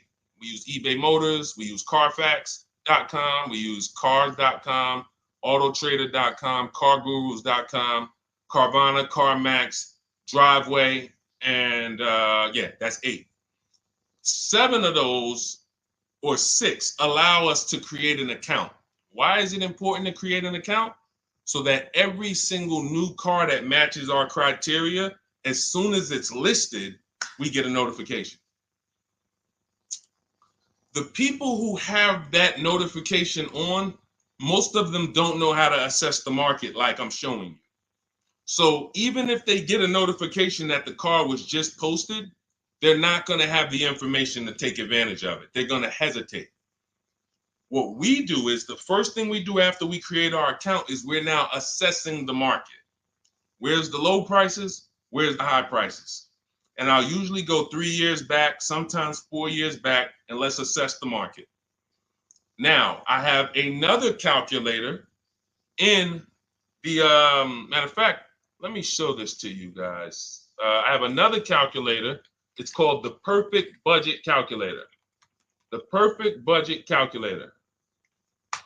What this does, you guys can't see this on YouTube, but you can see it on you can't see this on TikTok. But if you go over to YouTube, Facebook, or Instagram, you'll be able to see what I'm sharing right now. Now, what often happens is, let me share this. Hang on. Boom. Okay. So now what often happens is a lot of you will say, I could put down $2,000, but, if I don't have to, then I won't. Or, if you get a car and you pay $15,000, if you pay $500 a month for 5 years, that's a lower price you paid than paying $500 a month for 6 years. So ways to manipulate our budget is to shop within our budget for a shorter loan. This is all stuff where I said, okay, people don't know they need to be doing this. So let's make a tool that does it for them. And this is, you get access to this when you get your copy of Cars from Home, my book. So let's say we do something called an equity assessment. Everybody who has a car, remember I was mentioning a little while ago, we go to these websites, Driveway, all these, and we find out what our car is worth. Let's say you're like, man, okay, if I sell my car to CarMax, I'm actually going to have $3,200 of equity. All right, so when I sell, I'm going to put that into my budget. All right, now my down payment, max I could comfortably do is $1,500. That's max. Now, we use the average interest rate. And in my book, I give you a link to see what the average interest rate is at the particular time you're going to be shopping. Let's just say it's 6.9. Now, we enter a comfortable monthly payment. Let's say you're like, all right, I don't want to go any more than $425 a month for 6 years. That's my max. You enter your state so we can pull the taxes and we can pull the fees. New Jersey, calculate budget goals. Now it's going to ask you a comfortable monthly payment on a 5-year loan. You might say, all right, same thing. I still don't want to go over 425 no matter what. Perfect. What this does is create multiple goals. And it creates multiple goals. It creates a starting point. Now, if you find a car at this price, $18,776 or less, you can do a 5-year loan, use none of your equity. So this will go in your bank, and use none of your down payment. Now, next goal may be, okay, $22,000 or less. 6-year loan, no equity, no down payment. So the first 2 goals are no money down goals. If I find a car anywhere in these price ranges, I can do these deals, no money down. Now, this is one where I use my equity, but no down payment. Goal number 4, I use my equity for a 6-year loan, no down payment. Now, goal number 5. Now you can see the price of the car is getting higher. Use equity, use my use equity and down payment, but it's 5-year loan. And then here is your max budget. Your max budget, which is fine. There's nothing wrong with if you find a vehicle that, once you use this and you find the best price vehicle, as long as you are under this number, you are fine. The problem is when you go over that number. The problem is when you go over budget. All of these goals are your budget. So when I got my Infinity truck, I got my goal out. It was my 4th goal. 4th goal. 4th goal. Now, this is how you make sure when you go out to shop, and look, you'll notice, look at the top. What does it say? You select your state determines the sales tax, will factor it in, give you precise figures. Now, you'll notice, what about the fees, Deshone? Don't all these cars charge fees? We've already factored in the taxes, and we've added $1,000 for fees. What is $1,000? The documentation fee and the motor vehicle fees.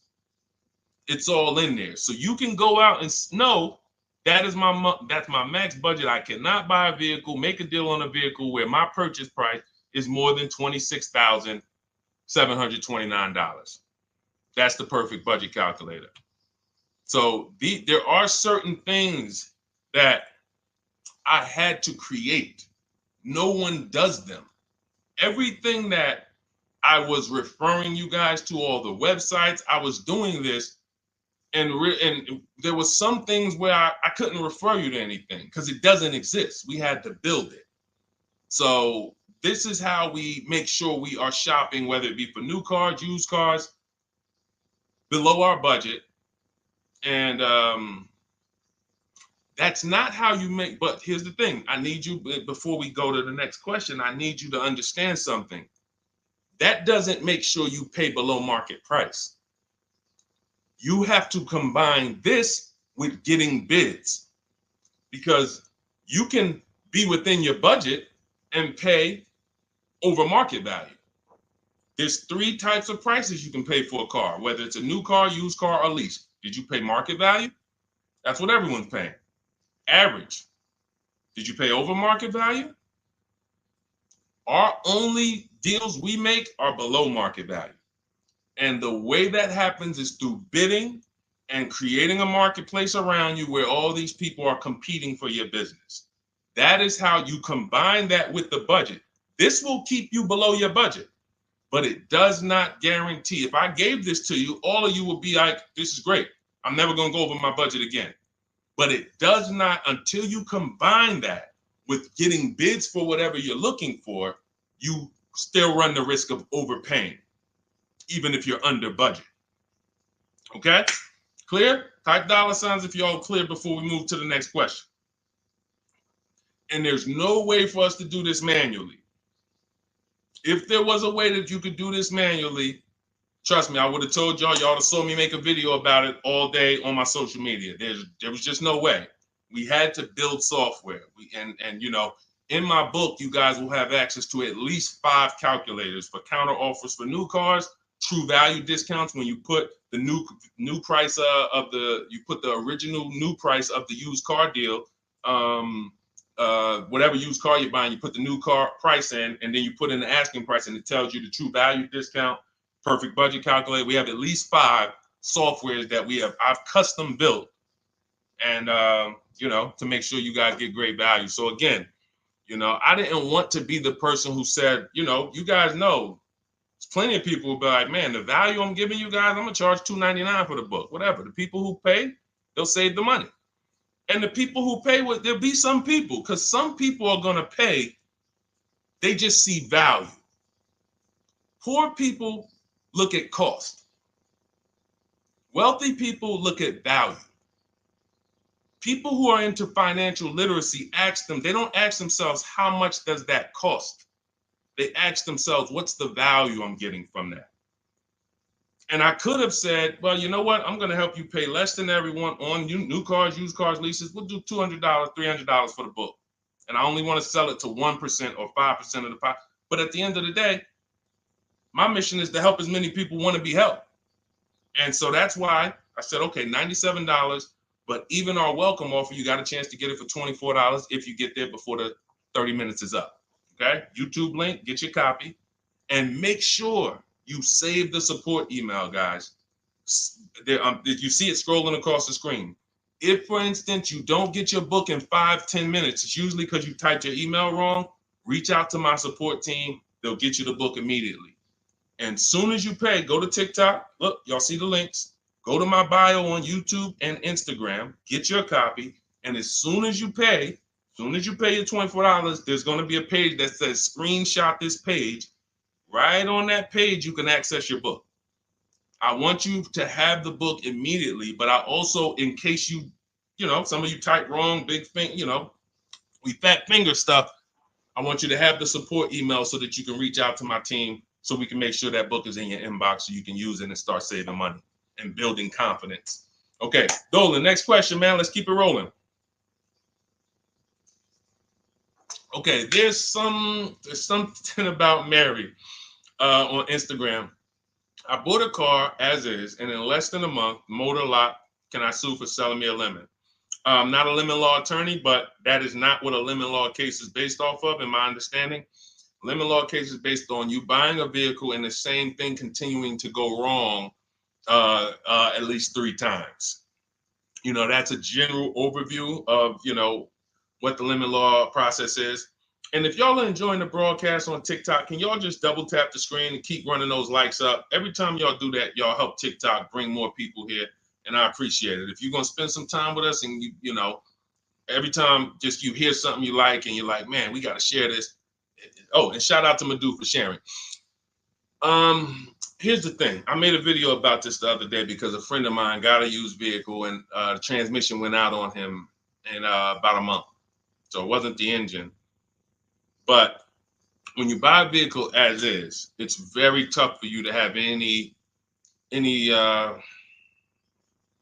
recourse, anything that you can do, because you're signing a contract that specifically says as is. It's very tough. What I would do if I was you, because the damage is done, I just find out what it would cost me to put a used engine in the vehicle, rebuilt in a used engine, salvage yard. You need to, and especially if you're buying cars that you're paying cash and you're buying as is cars, these are probably cars that are under 10 grand, 12 grand. You need a mechanic. See, because that's a strategy. There is a great strategy called buying inexpensive cars and having a local mechanic so you could do what's right. Oftentimes you could drive those cars for a year or two and sometimes sell them for what you got for them because you've outlived the depreciation. Those cars are not depreciating as much unless you overpay for them. If you overpay for it, then it's going to drop because you overpaid for it. But if you pay a great price on some of these vehicles, you can oftentimes win with this, but it requires skills. One of the skills is, how do I avoid engine issues, transmission issues? So a couple things. for those of you who may be going this route, you need to narrow your search down thoroughly based on title history, service records, accident history. That oftentimes you'll see, if I typed in right now 2018 Subaru Outback longevity. That's one of the things we do. It's in the fourth step of my book. Before we get prices on anything, we do a quick 5-minute search to make sure these aren't bad cars. There are bad cars out there, but there's data that shows us. If I type that in, it'll tell, okay, these vehicles are known for lasting 100,000 to 300,000 miles, depending on how they're maintained. That means you could have a quality vehicle, but if it wasn't maintained correctly by the first owner or owners, it's going to break down. The life cycle is cut short. These are preventable mistakes by simply checking Google. Now, we narrow these things down based on title history, service records, accident history. Once we do that, I don't mind buying a 10-year-old. I bought a car that was it's my around the city car. I drive it probably 200 miles a month. I bought it from a owner in South Orange. He was a 98-year-old man. He's had it for 10 years, and he knew everything about it. He leased it for 3 years, then he bought it. So he's really had the car for its entire life cycle. That's what you want, because you're able to look and see the service records. I don't mind. We have to take the risk off of ourselves, and the risk off of ourselves with used cars to prevent ourselves from buying these used cars that are breaking down on people, and they're always in the shop, and they're dying on the road, and you got to keep the tow truck on speed dial. It's simply a matter of checking to see the reliability records of the car, which is easily accessible on Google, the way I just said, and then making sure the one we get was actually maintained correctly. And that's going to give us the best chance of having a great experience. These are the steps we must take. But in your particular case, there's probably, I don't think you have a case. You can certainly reach out to a lemon law attorney. I don't think you have a case at all. I think because it's buyer beware with cars. It's buyer beware. That means it's on you. If something goes wrong, it's on you. And so what I would do is I would find a local mechanic that I trust, that everyone loves in the neighborhood, and I've been there for 10 years, 20 years. And I would say, listen, can you find out what it would cost me to put another engine in this vehicle? My father did this on his GMC Envoy about 6 years ago. It was a 2008 Envoy. The engine went out on him. He put a new engine in the vehicle. One of the best $2,000 he ever spent, $2,000 or $2,500, whatever it cost him. They put a new engine in that vehicle. He still has it. He's about to sell it for about $4,000. He's had that vehicle from 2013. Think about that. A lot of people, engine goes out, they sell the car. It's worthless now, so they take the loss. Meanwhile, man, let me come up with $2,500, and I still got no car payment for the next 6 years. We don't need to be so quick to go replace our cars. If we follow these strategies, we can actually, I love to see more people doing that.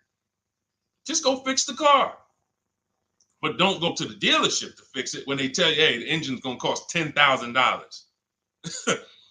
And what does the dealership say, y'all?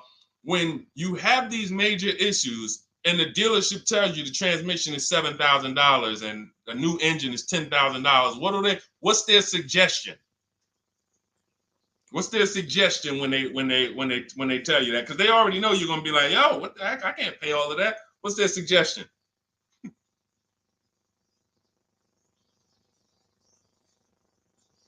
see, let me give y'all some time to type. I just want y'all to know, this is how the system works. So I know somebody. Look, thank you, J. June. Trade it in. Thank you. You see how we can? Oh, look, N.Y. Anderson, buy a new one. So what they do is, exactly, Victoria, they're going to suggest a new vehicle.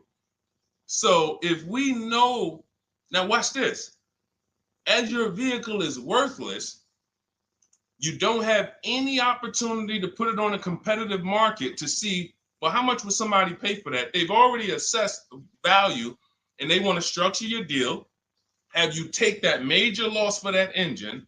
They're going to put the engine in for a lot less than that, and they're going to resell it, and now they sold you another car.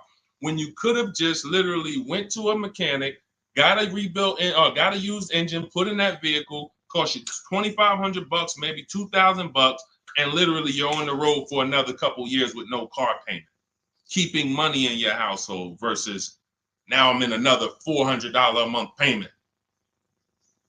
Okay? This is what it's about. And if you're like Deshone, well, I don't want to keep a car that long. We talked about you earlier. You shouldn't be buying cars. Because the keepers on here who keep cars 8 years, 10 years, who has a car they've had in their driveway for more than 8 years? Type the number of years. I want to explain something we're gonna help a couple people learn a lesson here about themselves, because they're gonna be like, they're gonna realize they're not keepers. Look, look, we need to show people, because some people think, oh, I keep my cars a long time. I keep them about 6-7 years. We need to show that that's not a long time in the world of cars and depreciation.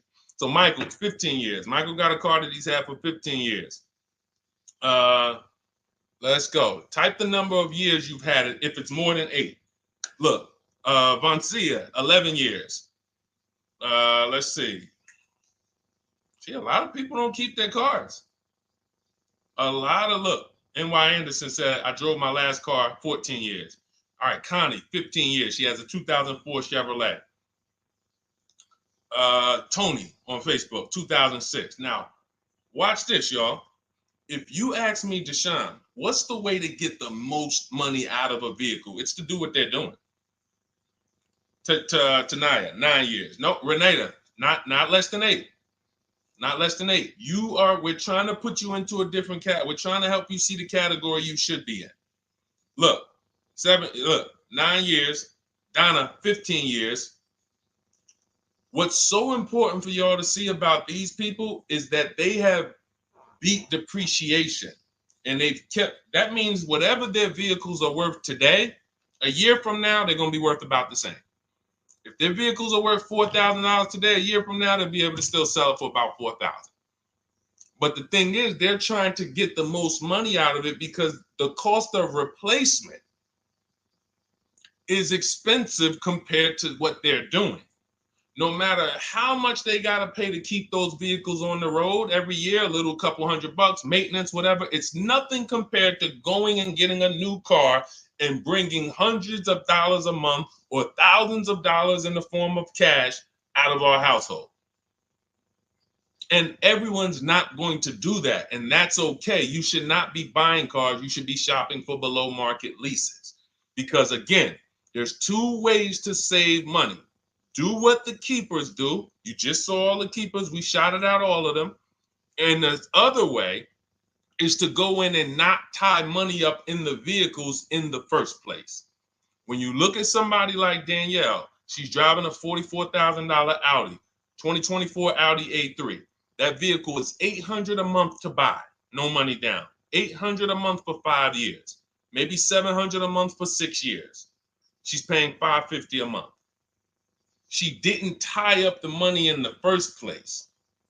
That's the name of the game with leasing. Bonita on her Telluride. This is also to show you it doesn't matter what the market does. The market could be up or down.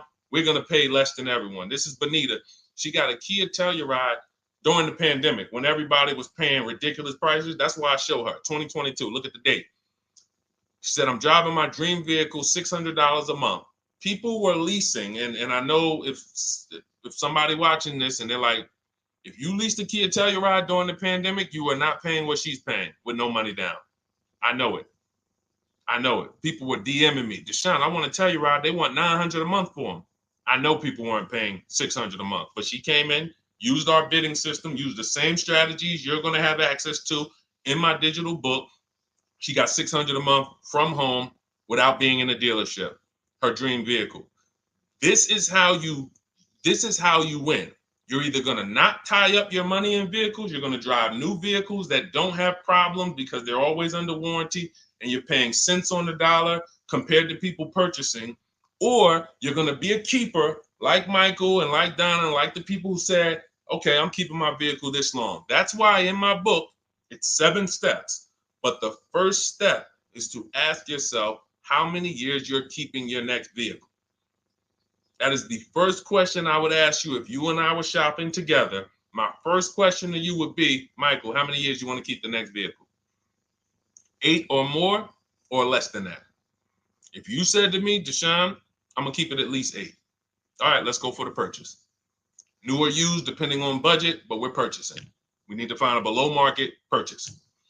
If you said, Deshone, I'm 6 years max. I can't see myself keeping a car more than 6 years. All right, we're going to shop for a below market lease. Because the money you're going to spend in a below market lease, when you get these below market lease deals, not commercial leases, not what you see on advertisements. Those are ridiculous prices. We don't pay those prices. None of these people that you see, Greg, Charles on his Palisade, none of these are advertisements. They're thousands less. But when you're putting money in the cars and you're driving brand new cars, this is how it was for me when I was 22. This started for me at 22. I was working for Pontiac, and I leased a brand new Pontiac G6. It was $256 a month. $256 a month. It was like a $21,000 vehicle. Same time, I had a friend of mine. She got a I don't want to say it because she might be watching this, and this is no shot at her. I didn't understand enough to teach her back then because I was new in the business. She went and she bought, let's call it a Honda Civic. Now my car was bigger because the G6 was a mid-size vehicle. The Honda Civic is a compact vehicle, but she bought it. $20,000 vehicle, 22, whatever it was at the time, paying almost $500 a month. Like, that's a $500 payment. That's what it is. So my young household, I got a newborn daughter. I got a new car I'm paying $256 a month for. Same time, it's got families around me. They're in their 20s, but they're paying $500 a month. This is what showed me, wait, something's going on. And I never stopped. I bought a used car at that time, but since I've had 4 Infiniti leases, I've had a Jeep Grand Cherokee lease, and people always think, D, you must be paying ridiculous money. I see you get new cars every 3 years, but they don't. I'm driving $40,000 cars, $45,000 vehicles. I never paid over $400 a month. Not one of my lease payments was ever. I remember I got this Jeep Grand Cherokee, and it was a $35,000 Jeep Grand Cherokee Laredo, 2018. When I got my offers, the best offer was $330 a month. 12,000 miles per year. And that's what I was driving. If I was driving 15, I would have bumped it up to 15,000 miles per year. I got $330 a month. I went in there and I gave them $330 for that Jeep Grand Cherokee, and I drove off. $35,000 vehicle. This is what I'm telling you guys. This is what is called deal structure. If your deal is not on the right foundation, if you buy but you should have leased, you're overpaying by thousands and thousands of dollars. And you're going to have subpar vehicles with that run out of warranty, and you're going to have the same payment. You're going to have higher payments. I need you out of these 2 categories. I need you in one of these 2 categories. I'm either going to keep my vehicle long enough to beat depreciation, 8 years or more, or I'm shopping for a below market lease.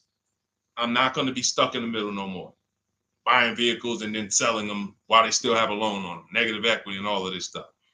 This is paramount. Okay, the buying versus leasing thing. I need most of you to put this to bed today. And I think I'm one of the only people that goes into buying versus leasing by the numbers. It's not opinion based. It's not, oh, I think you should lease if you're depending on the car here. It doesn't matter the car. Doesn't matter the car. You can see Teddy's, let's show Teddy's luxury. Teddy got a BMW. Doesn't matter. He wasn't going to keep it 10 years. Look, goes on a BMW 2024 i4 M50. It's a $73,000 vehicle, $856 a month.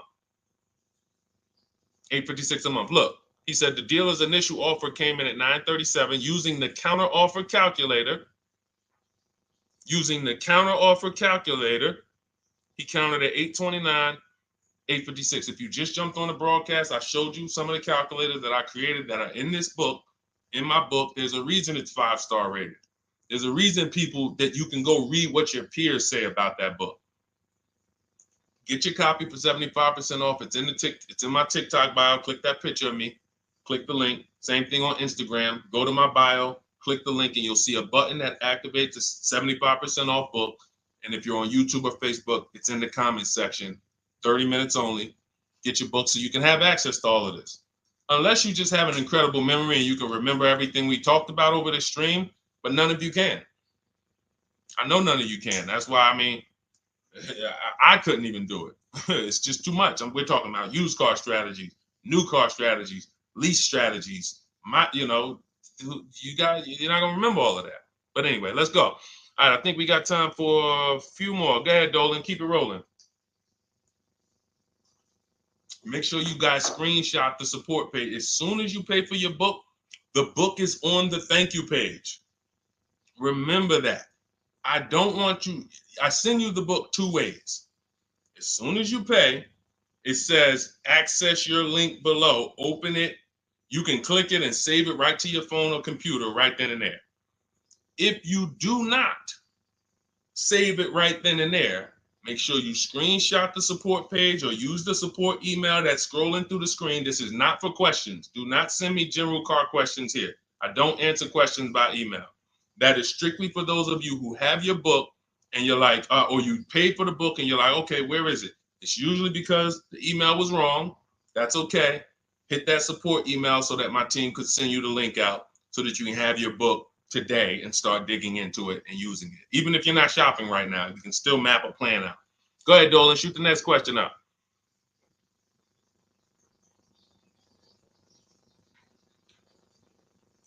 All right, this is Victoria from TikTok. Any tips for how I can get the highest trade-in value for my existing vehicle? Of course, bids. Bids. First of all, you just said a curse word. You may not know, but we don't use that T word here because you're never going to get anything. You're not going to get a max value for anything trading. We are fortunate that we have the opportunity to get bids from cash buyers in the market. And I'm not talking about cash buyers like Facebook Marketplace where a person, it's one of your neighbors from your town coming to look at your car. I'm talking about institutional cash buyers. People who cut a check instantly and, they do an inspection. That Jeep Grand Cherokee I sold to CarMax, they were the highest bidder 3 years ago during the pandemic. I'm not going to tell you what I made because those values don't exist anymore. So it just doesn't even make sense. But, those of you who were watching my videos earlier 3 years ago or using my tips, you guys cashed out and made ridiculous money. When corporations were trying to make money on people, we made money too. But CarMax won the bid. I went down there. They did an inspection on the vehicle. They came back. Accounting department came, cut me a check. I walked away with a check. That's it. You don't want to trade. You want to sell. You want to break your not even break your transactions. I need you, Victoria, to realize there are three transactions in a car deal. Who you're going to sell your car to, that's one. Who you're going to buy your car from, that's another. Who you're going to get your loan from, that's the third one. Now, you're not always cash buyers. Deshone, I pay cash, then you don't need that. Deshone, I don't have a vehicle to replace, then you don't need that. But how do we make sure we get the highest value or the biggest discount? Bids. Each one, we make the market bid. So what you should do right now, Victoria, this is step 2 in my book. After we decide whether we're going to buy or lease our next vehicle, that's step 1. Then we move to what is called the equity assessment. We need to find out, do we have equity or negative equity? Equity assessment. We call our bank. If we have a loan, we find out what our payoff is. Then we're going to go to CarMax.com. I'm going to give you the 6 companies. This is the equity assessment process. We do this for leases too. I don't know if we have time to go into that, but I'm sure there's people on here who didn't know you could sell a lease. Type a question mark if you didn't know. Deshone, what do you mean selling leases? I never heard of that before. Type a question mark if you didn't know you could sell leases. We have an equity assessment process for that too. But what you would do is you go to CarMax, Driveway, Carvana, Kelly's Blue Book Instant Cash Offer. This takes 20 minutes. Auto Nation, Sell My Car, and Car Gurus, Sell My Car. Car Gurus, Auto Nation, Kelly's Blue Book Instant Cash Offer, Driveway, Carvana, CarMax. 6 offers in 20 minutes. That's bids. See, everything we do is a bid. That's how we have peace of mind. We don't negotiate. We make people negotiate with each other. There's 2 schools of thought. I want to remodel my kitchen. I want to remodel my whole kitchen. I go in and I have 5 people come out to give me a quote. One of them comes in and I start negotiating with them. Hey, you got to take less. Hey, you got to take less. You got to take less. I don't know if it's a good price or not. But when I come in, the first person comes in, I say, hey, okay, great. Is this your best offer? I'm having a couple other people come by. Oh, okay. Okay, thanks a lot. Next offer? Oh, next offer? Oh, well, listen, look, I could beat that. Oh, I'll give you another 5,000 off. They're competing against each other. When someone knows you are shopping their competition, you're making them compete with each other. They're negotiating with each other, not with you. That's a bar. Type of exclamation point if you got that. When people know you're making them compete with their competition, they're negotiating with their competition, not with you. That's the power of bidding. That's why we got grandmothers and single mothers that can come in and do this. That's why we got people who can come in and do this. You know, how are people getting these prices? Not negotiating, because they're making people negotiate with each other to earn their business. They're making banks negotiate with each other to earn their business. It's a beautiful thing. Banks and dealerships depend on you not making them compete. They want to negotiate with you and try to make you imagine and make you think, well, that's the bottom. That's the bottom. And you think that's the bottom, but that's only their bottom. Their competition's bottom is different.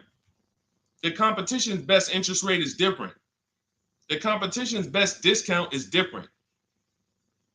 And why is what we do so easy? Because we're right here in our houses. That's why our entire system, our company, my book, our mindset is called Cars from Home. Cars from Home. It encompasses everything we do. Cars from Home. So that's what you do, Victoria. First thing you do is you go to those 6 websites, get your 6 cash offers, and that's going to be higher than any dealer you would ever consider trading the car to. Guaranteed. And this also allows us to eliminate the fake emails we get. All of this stuff is computer generated. I know you guys get these emails. Hey, Deuce, great news. We need your 2016 Kia Optima. We have a customer looking for it. We'll pay you $2,000 over MSRP. Who's gotten those emails? We'll pay you $2,000 over Kelly's Blue Book. Who's gotten those emails? Deuce, the list is CarMax, Carvana, KBB Instant Cash Offer, Driveway, Auto Nation, and Car Gurus. Car Gurus. That's step 2 in my book, the equity assessment process. This is stuff we do before we start shopping. Decide whether we buy or lease is step 1. That's going to put our deal on the right foundation. Step 2 is the equity assessment. Everything we do is a path. It's a clear, easy path. Okay, so yeah, I forgot the question that I just asked, but let's go. I could already tell. See, I could tell when I'm winding down because y'all could tell stuff will start blurring to me. That's why I'm like, see, and if that happens to me, I know it happens to you. Like that's why I'm like, listen, grab your copy of Cars from Home. It's a digital book. You'll have it in your inbox in minutes. It's continued updates. I probably updated that book 5 times since we originally launched it. Added calculators to it. Those weren't in it originally. I've added the calculators. I'm committed to making stuff better without being like, Like, imagine this. Oh, well, you bought volume 1 of Cars from Home, but I just put a new tool in, guys. Now you're going to get volume 2. And now every time a website changes, you got to get volume 2 and volume 3. And 5 years from now, you're getting volume 9 each time. It's like, no, literally one-time cost. And I can't tell you if that'll be around forever.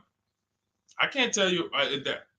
I can't tell you 3 years from now I'm going to be giving free updates of the book.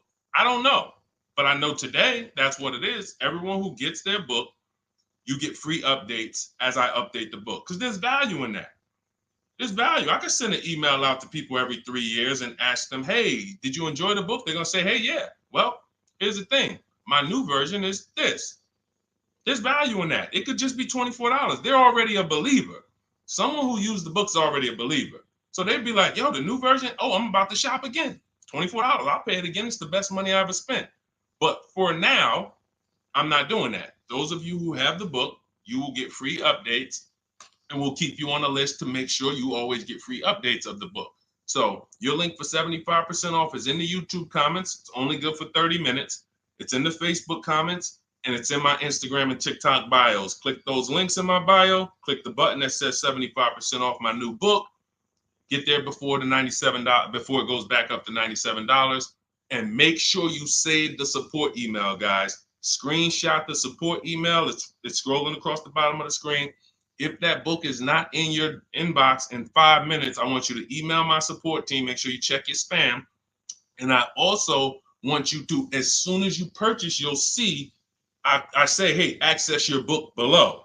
So there's a link where you can click, open it up, get your book immediately if you want to download it, but I also email you a copy.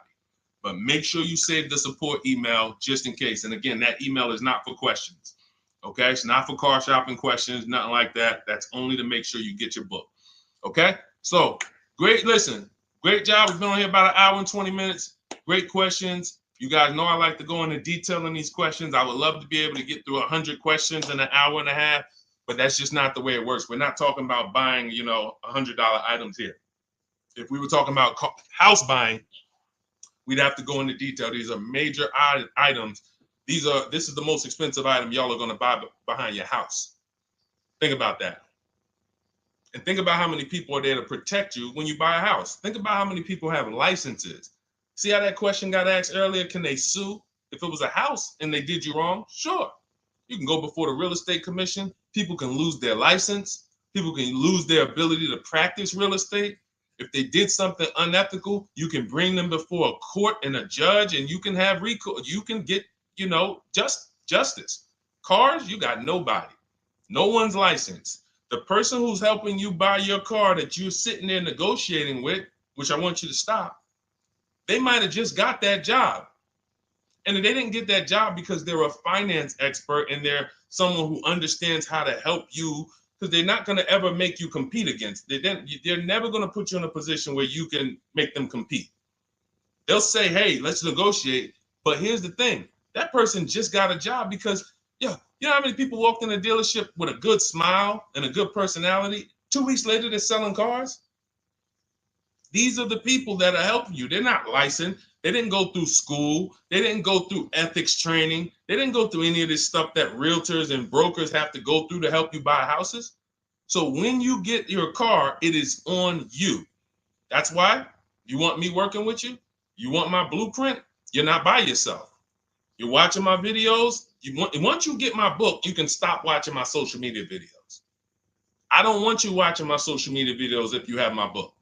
It's just going to confuse you, because what my social media videos do is warn you what not to do. That's what my social media videos do. Don't do this. The worst thing you could do is this. The worst thing you could do is this. Don't do this. My book is teaching you what to do. It's telling you what to do. It's not an education book. It's a do this first. Step 1, do this, do this, do this. Step 7, hey, congratulations, we're taking delivery. We're not focused on that. So once you get my book, you don't have to watch my social media videos ever again. And I want to say that because a lot of people will get the book and still be watching them and trying to piece it together. You got my blueprint. You don't need those videos anymore. Okay? So always a pleasure, y'all. God bless you. To those of you who have your book, make sure you email me when you pick up your cars, send me all the details. Deshone, check this out. This is what I got. This is what I paid, so that we can bring you guys into the stream and continue to tell everybody about you. So about the results. All right. God bless y'all. I will see y'all on the next stream. Always a pleasure.